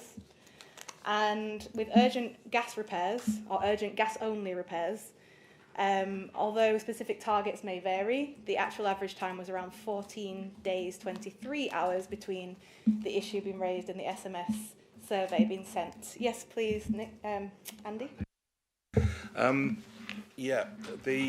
Some of the ones that we send out in emergencies don't necessarily get sent at the point of the emergency because they could be at any time. So it's not always done. What we do is we go past a 7-day period where we have chase-ups, and so there will be a small selection, mostly emergencies, where after a 7-day period we will send out, were you satisfied with the repair that was carried out on date XYZ? So that's why in emergencies you'll see that slight discrepancy. Okay, thank you. So I'm just going to go through a few examples and then we can open it to discussion. So if we look at the high scores, so 5 out of 5, which will contribute to your 80 to 85% performance rate. So row 12, we have a score of 5 given from Miss L in Langdon Hills, a routine repair, which was water coming out of her electrical shower unit rather than the shower head. You know this case. So here's the feedback. Guy arrived on time, knowledgeable, fixed within minutes. I would like to see your telephone operators show more respect to clients. I feel we would get more understanding from robots. They certainly lack awareness of different needs. So this was an emergency repair, scored very highly, obviously doesn't reflect the feedback given about communication, right? And then another one, row 19, a high score again, score 5, from Mrs. S, Pitsea Northwest, one of our parishioners. It was refreshing to see a female employee turn up to do the taps. She was friendly today and worked fast and thorough. She asked how long I had been waiting as my water bill had tripled in the last month, and I said over a month. She said this should have been urgent. She turned up nice and early, no waiting around. The tap casing had dropped on this woman's taps, and she'd been waiting for 24 days and 14 hours at least. Okay, but grateful, and she gave you a 5. Next one, row 188. Cited as an incorrect feedback score as 1, so you got a 1, but you bumped it up to a 5, and here's why. So this was a woman who had, her switchy was clicking and smells like burning. So when this was resolved, very prompt with the service, pleasant and very helpful. Although the fault couldn't be rectified as it was a gas engineer required, not an electrician, he called in the fault to the gas team and advised another engineer he would call later. He then returned 45 minutes later to let me know that no one was coming, as water was leaking from the boiler, so it wasn't classed as an emergency, and that I would have to call in again on Monday morning. Very much appreciated him calling back to me. He truly went above and beyond. Gave a 1, but this was bumped up to a 5 for sentiment. Even though the issue was not resolved, there was a misclassification of the emergency and a delay in repair. So here we have issues of good communication from staff, overcompensating for grave operational shortcomings, and in this case this could have been quite dangerous. So I just want to open that up for discussion to say, can we trust this 80 to 85% positive feedback score on your transactional survey?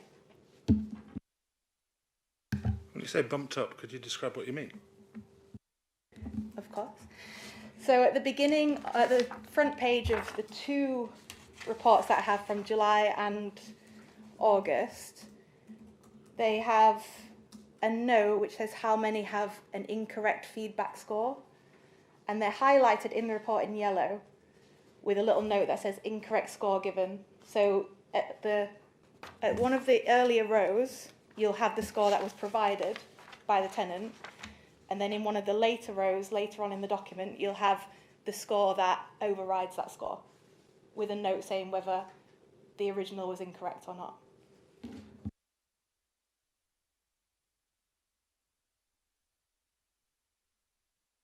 Taken a positive comment and done that, yeah. Okay. Just leaves the question, what are the actual KPIs? Is it friendly staff, or is it repairs being done? And, you know, we're looking at people that are giving high scores after waiting weeks to have emergency repairs looked at. So, you know, what is this telling us about the integrity of the data being presented to the council every month? Sorry, can I just clarify? Maybe that I've misunderstood. So, who decides whether it's who decides whether to uprate it or not? Is it the tenant, or have we done it at our end based on what they've said, or was it the tenant's decision to do that? So we can't actually change the score in there. We make a comment next to it. So the actual score remains as it is, and we report on the original score, is my understanding. Now, if we took, I think we did some we did some work in July, and I can share that with you as well, where there were some jobs where it would have taken it from 86 to 89, but it wasn't applied. But it's open data. It's all there. And that's why we can sort of say we can hang our hat on it, because it's totally open. I just want to, before I bring in an officer, just say that with these comments, there's no way you have an 85% positive feedback score when, you know, over 50% relay waiting times, you know, poor communication, things weren't done, had to call back. So you're obviously taking the higher scores, and those are the ones contributing to this higher performance metric that's being delivered. Yeah. Can I make a suggestion then that within the partnership, and that we actually sit down, go through it line by line, because we only have 340 a month, and actually agree what number they sit at. I would have no problem with that at all. And then we have a situation, obviously, because they're making multiple comments. The ones that you picked out there are making multiple comments, and some of them are good, some of them are bad. And so actually, how do we reconcile it where they've made 4 comments and 2 are good and 2 are bad, but they've given a score of 1 or 5 or whichever it is? Well, there was one where somebody had given you a 1 but hadn't actually given a comment, and in the sentiment score that was changed to a 5. So this is a picture of people making changes, and I would say that it has to be on the Morgan Sindall side before it's delivered to the council, that these sentiment scores are inflated. So this is a really troubling picture that we're seeing, that we're accepting an 80 to 85% positive feedback score when we're looking at data that says the woman who came was lovely, but I'd been waiting for a month and my taps had been leaking for a month. And again, that doesn't translate to the contractual obligations that the council pays you for. And with that, I'm going to bring in someone who's more in the know about that topic. Nick?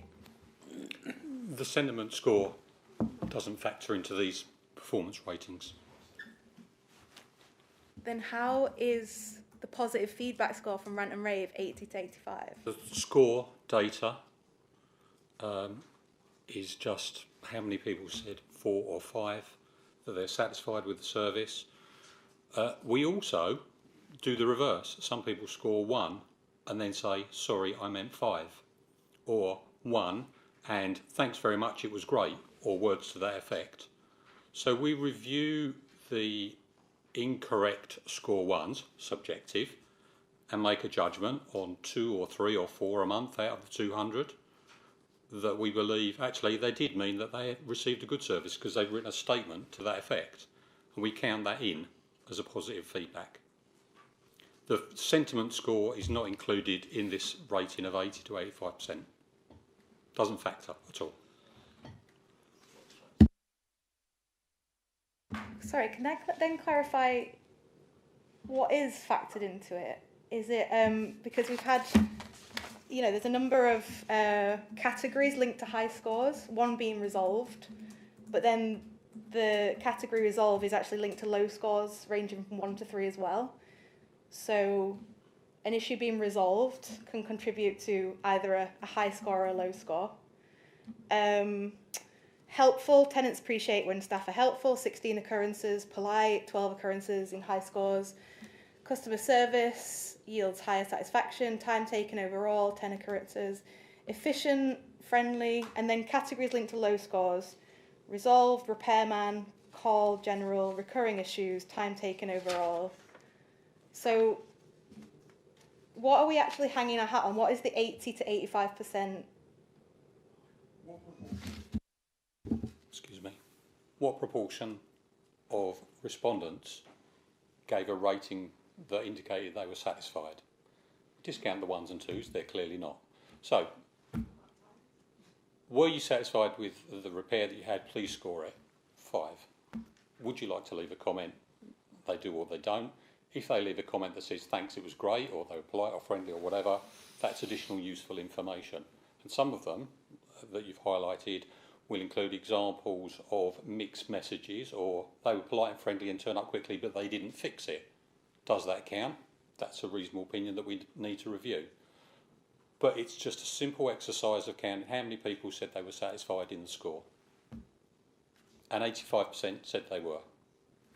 Just want to say one thing. I do remember the one that said, sorry, I meant 5. But someone's also given a 2, and the comment was, I have not had a repair to my property. This must be referring to my neighbour's house. I want to bring in Councillor Schrader. Yeah, I think we're seeing the difficulties with this whole exercise in some respects, because like you say, you've got someone who's clearly not quite understood what they're supposed to be saying on the form, so they think you're talking about their neighbour or something, or the whole kind of concept of satisfaction, not to go all metaphysical, but it's kind of subjective as well, isn't it? Which we're seeing that in the comments, because we all know people who are quite unreasonable and very demanding, and they kind of had a perfectly acceptable service, but they'll still say, well, no, you were rubbish. And then equally, we probably all met people in our lives who are, receive a fairly rubbish service, but are still pathetically grateful because the person was nice to them or was polite to them, even though they didn't actually resolve any of their issues. They're still quite grateful because, they had a nice conversation with somebody. So it's such a subjective way of measuring satisfaction anyway. But I suppose the question is, to what extent are we able to interrogate this data to see if it is, because I think I probably agree with the chairman. I think probably that the satisfaction figure that we have at the end of all of this probably is quite soft, and it's kind of borne out in the data we looked at earlier, where the overall satisfaction was quite low, even though the satisfaction with the service is, 80-something%, and then the number of people who were the percentage of people who were telling us that they overall were not satisfied, I can't remember what it was now. I can't be bothered to find it, but it was the two figures didn't match up at all. They were almost at completely opposite ends of the spectrum. So how do we penetrate the subjectivity of this data and get to something that actually ends up in a load of stats that we can have some confidence in? Because at the moment it all just seems a bit wishy-washy. I don't know how we derive anything useful from this sort of survey data. Yes, but before I bring you in again, Nick, I just want to say, Andy, a few turns of phrase that Councillor Schrader then used that stood out to me about, well, I think pathetically grateful is one. I think that's a little bit harsh on residents that, have had, their taps leaking for a month. But I think at one point I will agree with you on is that we're holding Morgan Sindall to an account based on figures that they're throwing at us, that if you look closer, the picture isn't that 85% of our residents who receive a survey are happy. It's that repairs are going unresolved for weeks. It's that targets are being missed. And we're still giving 5s because people are happy at that time or they liked the person. And so we've got to, as a council, look at that and say, is this good enough for our residents? Are we happy with these figures and these kind of metrics being used to demonstrate success? Or should it be the fact that those taps should have been shut off, 28 days sooner? So with that, yes, I'll bring you in, Nick. Thank you. Apologies. Thank you. I will be Nick if you want me to. It's no problem.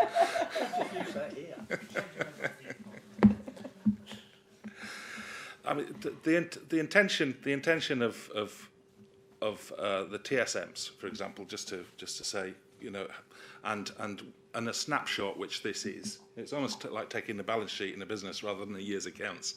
It literally is meant to be a snapshot and an indicator. The fact is that we don't change the stuff. We don't bump it. It's got a sentiment area in there where comments get made and other things, and it has a value as a snapshot, as a sort of direction of travel. And the comments do help us actually in a lot of cases. They really do. And the fact that we call, probably what we don't pick up enough is where they actually give us a good score and do make a negative comment. It's perhaps we miss some of those. I think probably that's a weakness in it. But because we tend to focus on the ones that have given us a poor score and give them a call first and try and deal with those issues. So it is what it's meant to be. It's a completely different animal to TSM, which is totally looking at it over a long period of time about a perception of a service and to a different, potentially demographic as well, because this is, this survey we do is a fast-paced thing with tech-savvy people. You perhaps get older people who will deal with a paper survey much more readily and happily and perhaps deal with that and have a different view. So I think demographics have a lot to play in this as well. It's a lot about what you're trying to find out. And it is a direction of travel. We're not trying to run our business on it other than to try and find out where we can get stuff from it to help us. Thank you, Andy. Apologies. Any other comments on what we're measuring in the tenant satisfaction survey and how it relates to performance? Yes, Councillor Smith. Thank you, Madam Chairman. I've been sat here listening and we've had 815 comments out of, let's say, 11,000 tenants. So that's 1 in 13 and a quarter people, yeah? As I should say. The measurement is just so low. When you've got 815 people, we need to look at ways of bringing that number up. And a simple way to explain it, if you're looking to buy something on Amazon, yeah, I don't know, say you're after a tool, you've never used one before, your mates don't know how to use it, and you want it in your garden to put a post in there. So you look at the high-rated comments, yeah. If a seller's got like 89% 5 stars, you go, oh, and then you look at the 1-star negatives, and it's like, oh, piece of junk. Packaging was bad, this, that, and the other. So, in the end, you make your decision on that purchase of a product you don't necessarily know much about based on the quantity of 5 stars. Not, say, 20 people commented on Amazon and, say, 15 of them was 5 stars and 3 were 1 stars. You're going to go for someone who's going to have, like, 800 5-star reviews. Then you get a better view of that product. And then obviously companies like that, and it's not just Amazon, there's Argos and other companies working this sort of 5-star review. And the customers, the businesses that sell the most products are the ones who have a higher quantity of 5-star reviews. So what I'm alluding to, 815 is not good enough. It's 1 in 13 and 3/4 tenancies. We can't get a really good overall view. We're just looking at the people who want to say something very positive about a contractor and other people who want to make justifiable complaints. So we need to look at a way of getting the people who participate up. So when you've got thousands of people commenting, then we can make a really, a considered objection view on this, yeah? But if 815 tenancies out of 11,000, it's really, really hard to get an accurate view, Madam Chairman. Thank you, Councillor Booth. I will bring you in. I just wanted to say, I thought you were going a different direction with this, in that you wouldn't go to a restaurant that had 1 star, regardless of how many people had done it. And I think that if you're looking on a shelf and seeing, Morgan Sindall, Mighty, Mears, and they're all displaying 5 stars, it'll be a difficult choice. But if there was a deeper interrogation of the data, Morgan Sindall might be at a 3 right now in terms of how they're delivering for Basildon. Mighty might be at a 4 for how they're delivering, or a 2 for another. So when you're talking about ratings and satisfaction, it is a huge bearing on who this council does business with. So if this 5-star review, when you look closer, isn't a 5-star review, that's the problem that we're getting at, is that the council is looking at investing for over a decade with a company with, that presents a 5-star service. Need to get the numbers up, but we need to look at that service. The TSM is obviously looking at many other things other than just the repair service. Can I bring in the gentleman from the tenant and leasehold panel, please? Yeah, ask the resident. You've got a survey going out next Thursday. Make sure the people have got a form to fill in. Do you like it? Do you dislike it? Do you like it? Make them fill it in. Going back a few years, we went to Mighty at Milton Keynes. And in their foyer, which we tried to get in here, but it fell on deaf ears as per normal, they had all their satisfactions in the revolving door. And we said, why don't you put all your satisfaction in there? So as people come in, they can see what you're advertising. Because when you walk into the council, you ain't got a clue. There's people sitting here, there's people sitting there, job centre over there, someone's complaining over there. No one's actually sitting, oh yeah, they've got a good repair service here. So why don't you advertise what you're good at? Because Morgan Sindall, if you go through the contracts that you just won, I mean, it's about 16 to everybody else's 4 2s and 1s. So they must be doing a good job. The trouble is you're not seeing it on your surveys. Now, I had a repair done the other day. I actually asked you if I rang up for a repair and said to the person on the end of the phone, if that person didn't ask me whether I was disabled, like the electric company. If you ring up electric company, they say, is there anybody in the house disabled? You say yes, and you're instantly got back texts telling you that it's going to be what. Yeah, I rang up the other day because my switchy that don't work, never has worked, was blank. And my son-in-law came round and said, oh yeah, I've got a letter, he's going to have one in my house. I've got the app, puts it in, it went on, it never turned off, it was like sauna in there. Phoned them up in the morning, and the first question the woman asked me, is there anybody in the house disabled? And I said, yes. And within 2 hours, person was there, set it all up, done it, satisfaction guaranteed. But that's what you don't see. You don't see the underlying thing that you are doing a good service and you're not doing a good service. But the only way you're going to get it out, there's me, right? One tenant. Where are we at, lads? We're not here, are we? When I came here 23 years ago, we could fill this room just in tenant reps. So what's happening? Because the tenants are dissatisfied because you're not telling them what's happening. The one thing I've been complaining about for years, I mean, they'll get me 25-year medal in a year's time, but you're not telling the tenants what you're actually doing. You're telling them what you might be doing, but you're not telling them what you're doing and how you're doing. And I see that every day when I run the club. People complain. Or they come up and say, yeah, I had a good repair, bloke was happy, but they're not reporting it to you. So you need a way of gathering that information off of people. Don't send it on an email or a text because half of these people ain't got it and they can't be bothered. You need to find a way of gathering that information. I mean, you don't go to a garage that smashes your car up, do you? You go to a garage that your mate recommended or you've been there before. And the same thing applies to a service like you, because you've got the monopoly. We can't go to no one else except Morgan Sindall. So we need to show how good you are. Advertise. Thank you for that thoughtful contribution there. I want to bring in Councillor Reid.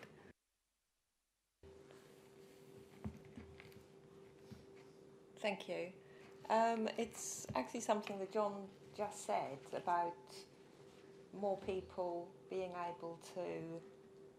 I know it would take slightly longer, but couldn't we just go back to the old-fashioned way of people actually saying something as the job is completed, where the engineer actually has a paper copy for people to just assign and.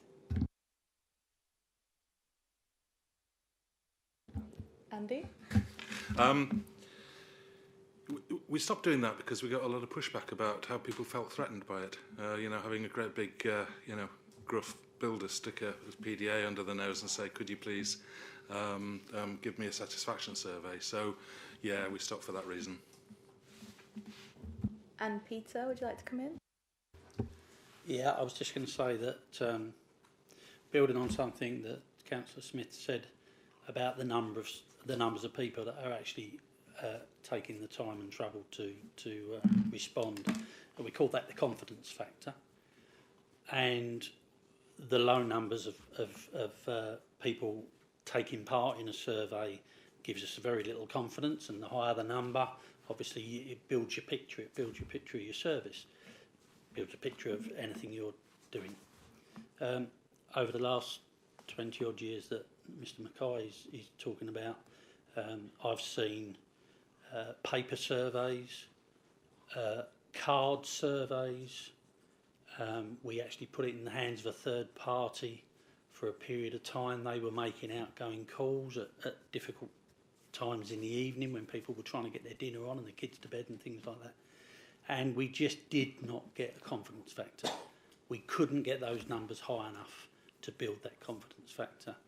For a period of time, we had our own survey that we used to send out from Basden Council. And again, we took a real nosedive with the confidence factor. And we were really struggling with getting customer feedback. And it kind of skews towards the negative often, because it's people that want to make a complaint that will actually take part in a survey, people that have had a job done, so what? That's what you should be doing anyway. I pay my rent, that's the service. So it tends to skew it more towards the negative.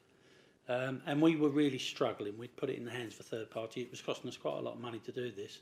And Morgan Sindall several years ago introduced us to Rant and Rave. We've always had a problem with the name because it was it was the third party. But we looked at the time, it was being used by the AA, Auto Glass.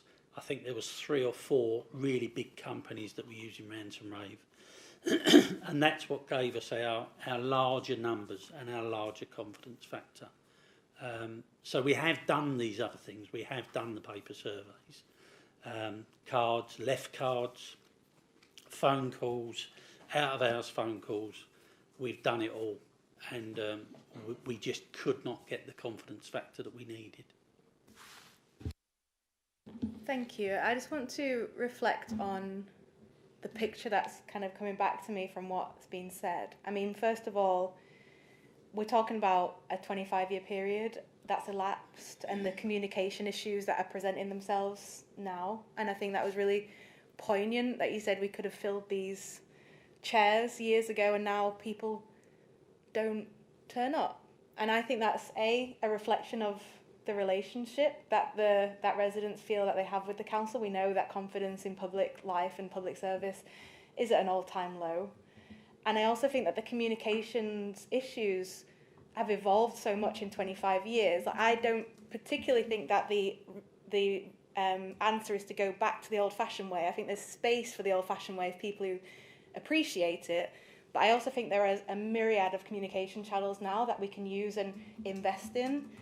And I think that you've kind of painted this picture there, Peter, of a council that's tried and failed and felt like it's failed and couldn't quite, do what it wanted to do, and a council that's lost its confidence in itself. And I feel that you're looking at Morgan Sindall and the legitimacy that they, provide the service, and saying, it's good to kind of present that to residents and say, this is a big five company and they're the ones taking it on.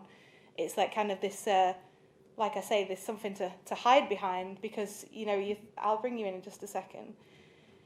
But I just think that there's, like we say, a picture of the fact that we need to stop defending, the fact that other third parties are missing repair targets and causing and contributing to tenant satisfaction. We need to reach out to residents as a council, as a landlord ourselves, and repair that relationship. But I think what I've heard a lot of tonight as well is, oh, you can't help that.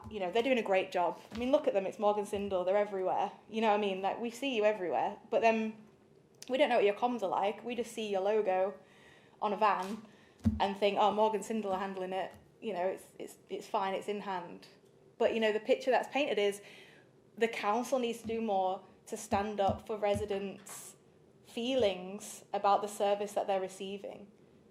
And I will just finish off by saying that it's always going to be negative.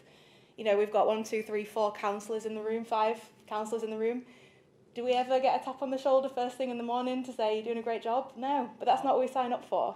Polling day. Polling day, we either get a kick-in or a reward, right? But the fact is, when we stand up as an elected representative, all that negativity that is felt towards the council, towards Morgan Sindall, towards everybody, it comes to us too. And we can't shy away from that. That's why we do the job. We want to fix it. So I just want to end on my point on just the fact that this is why we're here, and we just really need to look at what the council wants to do to repair that relationship, and hold Morgan Sindall to account for the fact that we pay you, a very long-term contract to manage a huge proportion of this relationship on our behalf. Are there any comments? Peter? Yeah, only that I wasn't trying to defend. I was just trying, in response to Councillor Reid's comments about going back to a card or that sort of system. We just could not reach that confidence factor. And for what it's worth, I think we need to do an awful lot more in developing our comms. And I think Morgan Sindall need to do a lot more to promote themselves, because we do an awful lot of good stuff. And I don't think we're good at shouting about it.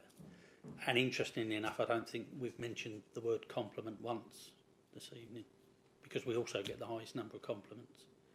So it may, but we shouldn't rest on our laurels. We should be trying to develop this and move on.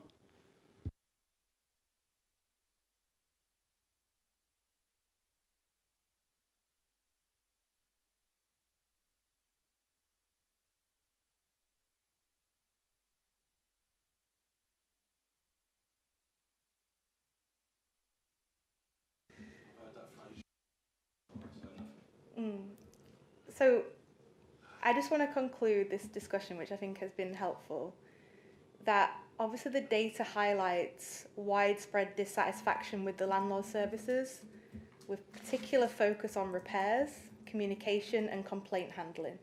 That's all in all of our jurisdiction here tonight. That's why we've got Morgan Sindall here, that's why we've got the AD of Housing here, the Cabinet Member for Housing, so we need to look at those 3 areas. So, although some performance metrics such as emergency repair completion appear satisfactory on paper, the low tenant satisfaction scores in key areas suggest that the landlord's operational performance is not translating into positive tenant experiences.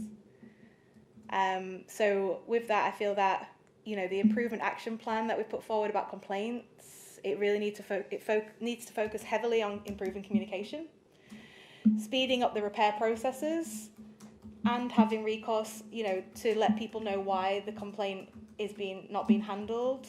We need to have that feedback loop so residents feel, not at their wits' end, furiously emailing their councillors.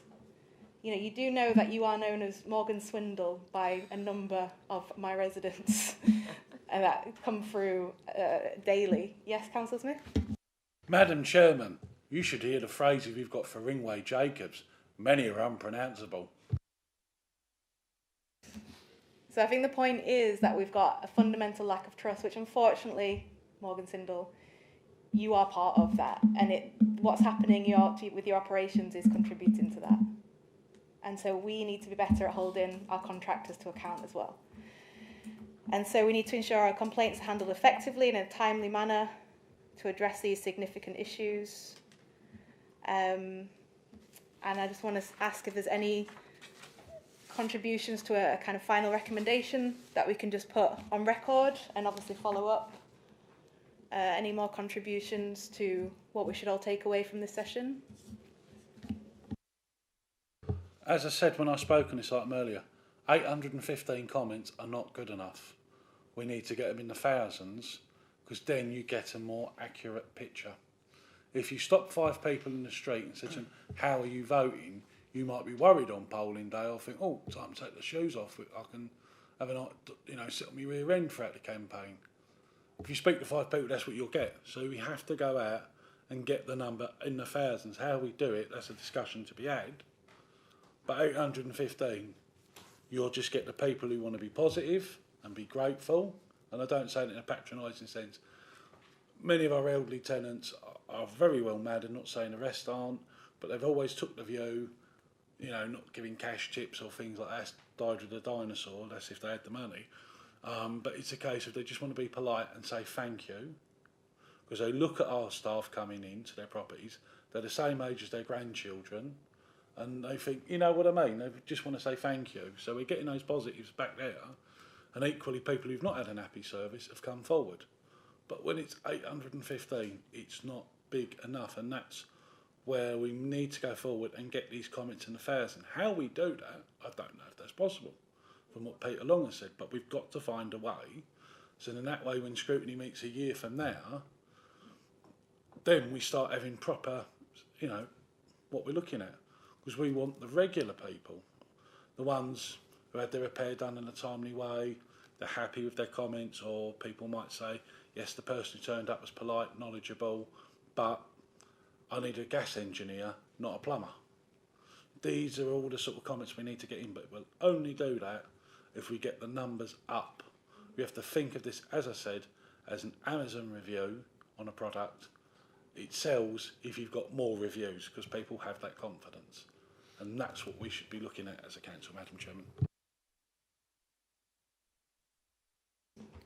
Thank you. I just want to read out a recommendation just that I put together based on my research. So I think that we're not going to resolve the 8 years or plus that have elapsed of this contract in a 2-hour meeting. I think we definitely need to come back to this.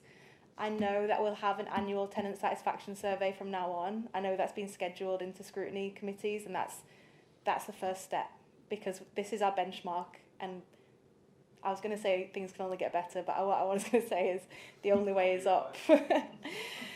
So I would say that the Performance Scrutiny Committee should recommend a comprehensive review of the Morgan Sindel contract to assess whether the company is meeting the minimum level of acceptable performance in key areas, such as repair timelines and complaint handling.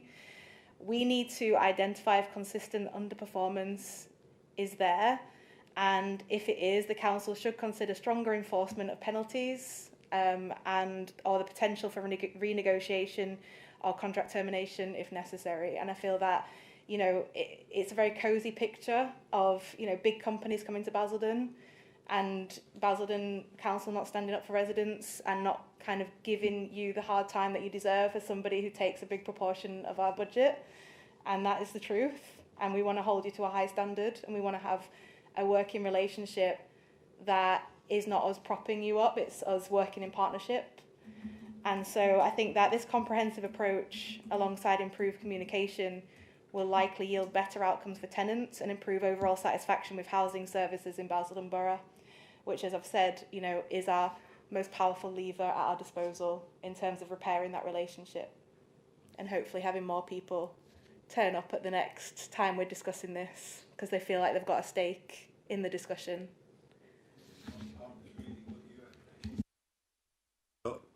We want Basildon to offer a high quality of life to all residents through attractive, livable, accessible and safer neighbourhoods and towns along the position of enduring facilities, green spaces and town centres. Now, if you did all that, forget about Morgan Sindall. If you did all that, they wouldn't be complaining that their tap was leaking. You know, if they could walk down the streets and the lights was on and the trees were smashing them in the face and the weeds were cut and all this no-mow May stuff has gone out the window. We're not in the country where they're being paid 100 acres. You've got 100 acres out in the country, they're paying you £24,000 an acre not to grow nothing. So why do we need it all in the middle of Basildon? That's the problem. It's the other bits and pieces, not just Morgan Sindall, you've got to sort out. And all the residents will be happy there. Yeah, I think we need to stop delivering, well, not delivering and presenting broken promises. Yes, Andy.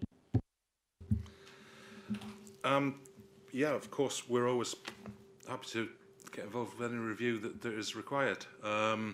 Obviously, that's naturally going to happen over the next 6 months or so, because obviously the renewal of the additional 5 years will have to be made sooner rather than later, because if it's not going to happen, then you have to re-procure, which takes a long time. So we understand that review is taking place and has pretty much started, and so on. So we'll obviously get involved with that at any point. I would just say on complaints, we're part of that process. We're the sandwich in the middle, and I suppose that Basildon sort of deal with the beginning and the end of it, and so that has to be looked at as a whole. I think what you're referring to is stuff that doesn't lead to complaints, where we are missing the targets, and obviously we're trying to repair that as we speak. So I think so many parts of our service are good, and we've had a repairs issue, which we are trying to sort out. It's a partnership. It is actually a partnership by contract, and therefore we do need to constantly review together, and not just a case of, client kicks contractor and contractor screams and makes excuses. I wasn't trying to make excuses earlier on. I said that it was our own internal issues that have caused the repair issue, and around staffing and training issues and things like that. So I think it's important to get those across in the light of what you had to say about the sort of future of our contract, because we're very committed to it, and we will put right any parts that are wrong and hold our hands up when they go wrong, which we've done in this instance. Thank you, Nick. And yet, final word from Councillor Reid. Thank you. Just a very quick. This doesn't need when we're doing anything, whether it's about complaints, about repairs, whatever. We don't want a tick box exercise. It needs to, what was down on paper needs to be done. It's no point having this piece of paper that says this is what we're going to do, but nothing happens. It's the same principle of a school having an anti-bullying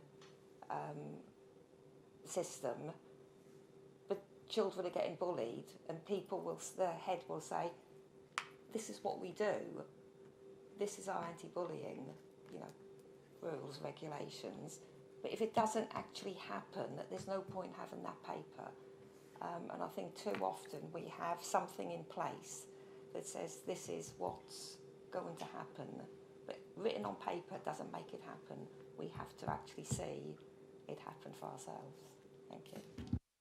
And I would just like to say I agree with that, and I would like to point to the contract that we have with Morgan Sindall as that, black and white, the thing that we actually refer to in terms of the KPIs and whatnot and the performance metrics. So yeah, Andy?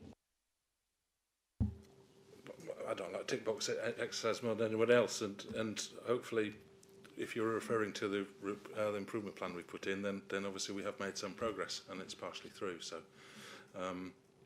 yeah, and we need to bring those back up to that level, and that's why the improvement programme, and us coming to the party and saying, yes, we didn't deliver on those for our own internal reasons, not because of blaming residents for different attitudes or because of I didn't even mention COVID there, if you notice, so we're prepared to just take that on the chin and work towards it, and we have made some progress. So it's hopefully we continue, but it's not just tick box this time. I think improvement plans very often can be, and I take where you're coming from. All right, so that concludes the business of the Performance Scrutiny Committee this evening. I'd like to thank all members, officers. Yes.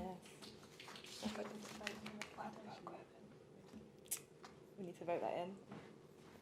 All right, so sorry about that false alarm. We've just got one more segment of the agenda to run through, and that is the proposed work programme for the Performance Scrutiny Committee. I just give you all a 5-minute comfort break while we just prepare the last agenda item. Would it be okay if we didn't attend that bit? It's not to do. Thank you very much.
We are live.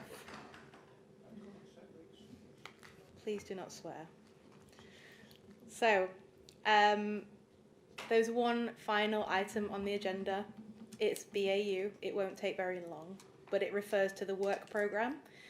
So we are a new committee, performance scrutiny, and myself and officers and Councillor Reid have put together a bit of a work programme for the rest of the year. You'll see, I'll let Governance Officer Emma Perry read through it, but you'll see that I have taken a thematic approach, so looking specifically at certain themes, such as outsourced contracts, management of social housing, health and well-being, and so what I'd really like to get out of these meetings going forward is a similar depth and quality of discussion that we had this evening, of looking at specific issues, making solid recommendations. So before Emma runs us through the work programme, I'd also like to say that based on this evening, I think that the Morgan Sindall performance, repairs performance and complaints handling policy issues probably need to come back to scrutiny. And I propose that we do a joint scrutiny committee with community engagement. So bring Councillor Robbins in as chairman of that scrutiny committee. Let's bring in the voices of the residents. Let's look at more specific issues and cases that come through to members in that session. And also, depending on when it's scheduled for, we could actually see if there's been an improvement. Yeah, so as long as everyone's happy with that, I'll invite Emma to run through the work programme. Thank you. Thank you, Chairman. Yes, as the Chair mentioned, I refer members to pages 76 and 77, which sets out the items added to the work programme so far, as mentioned, with a thematic approach. Obviously, we have some to be confirmed, so it will just be where, in liaison with officers, the most appropriate time to come to committee. So the report is asking the committee to note and endorse the items currently identified for the work programme as set out in the report, as mentioned, and also consider any further items that need to be added. Obviously, we've got the proposal for the joint meeting for the Morgan Sindall, which will be added. And also to note the Cabinet Forward Plan and consider any items that fall within its remit that it may wish to consider. Thank you, Chairman. Thank you, Emma. So I'd like to open it up for a short discussion. Any comments, reflections, suggestions from the rest of the committee?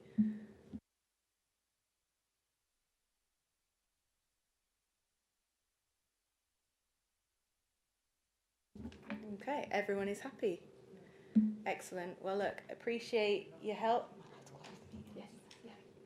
Just checking I can officially close the meeting now. So I just want to thank all members and officers present this evening.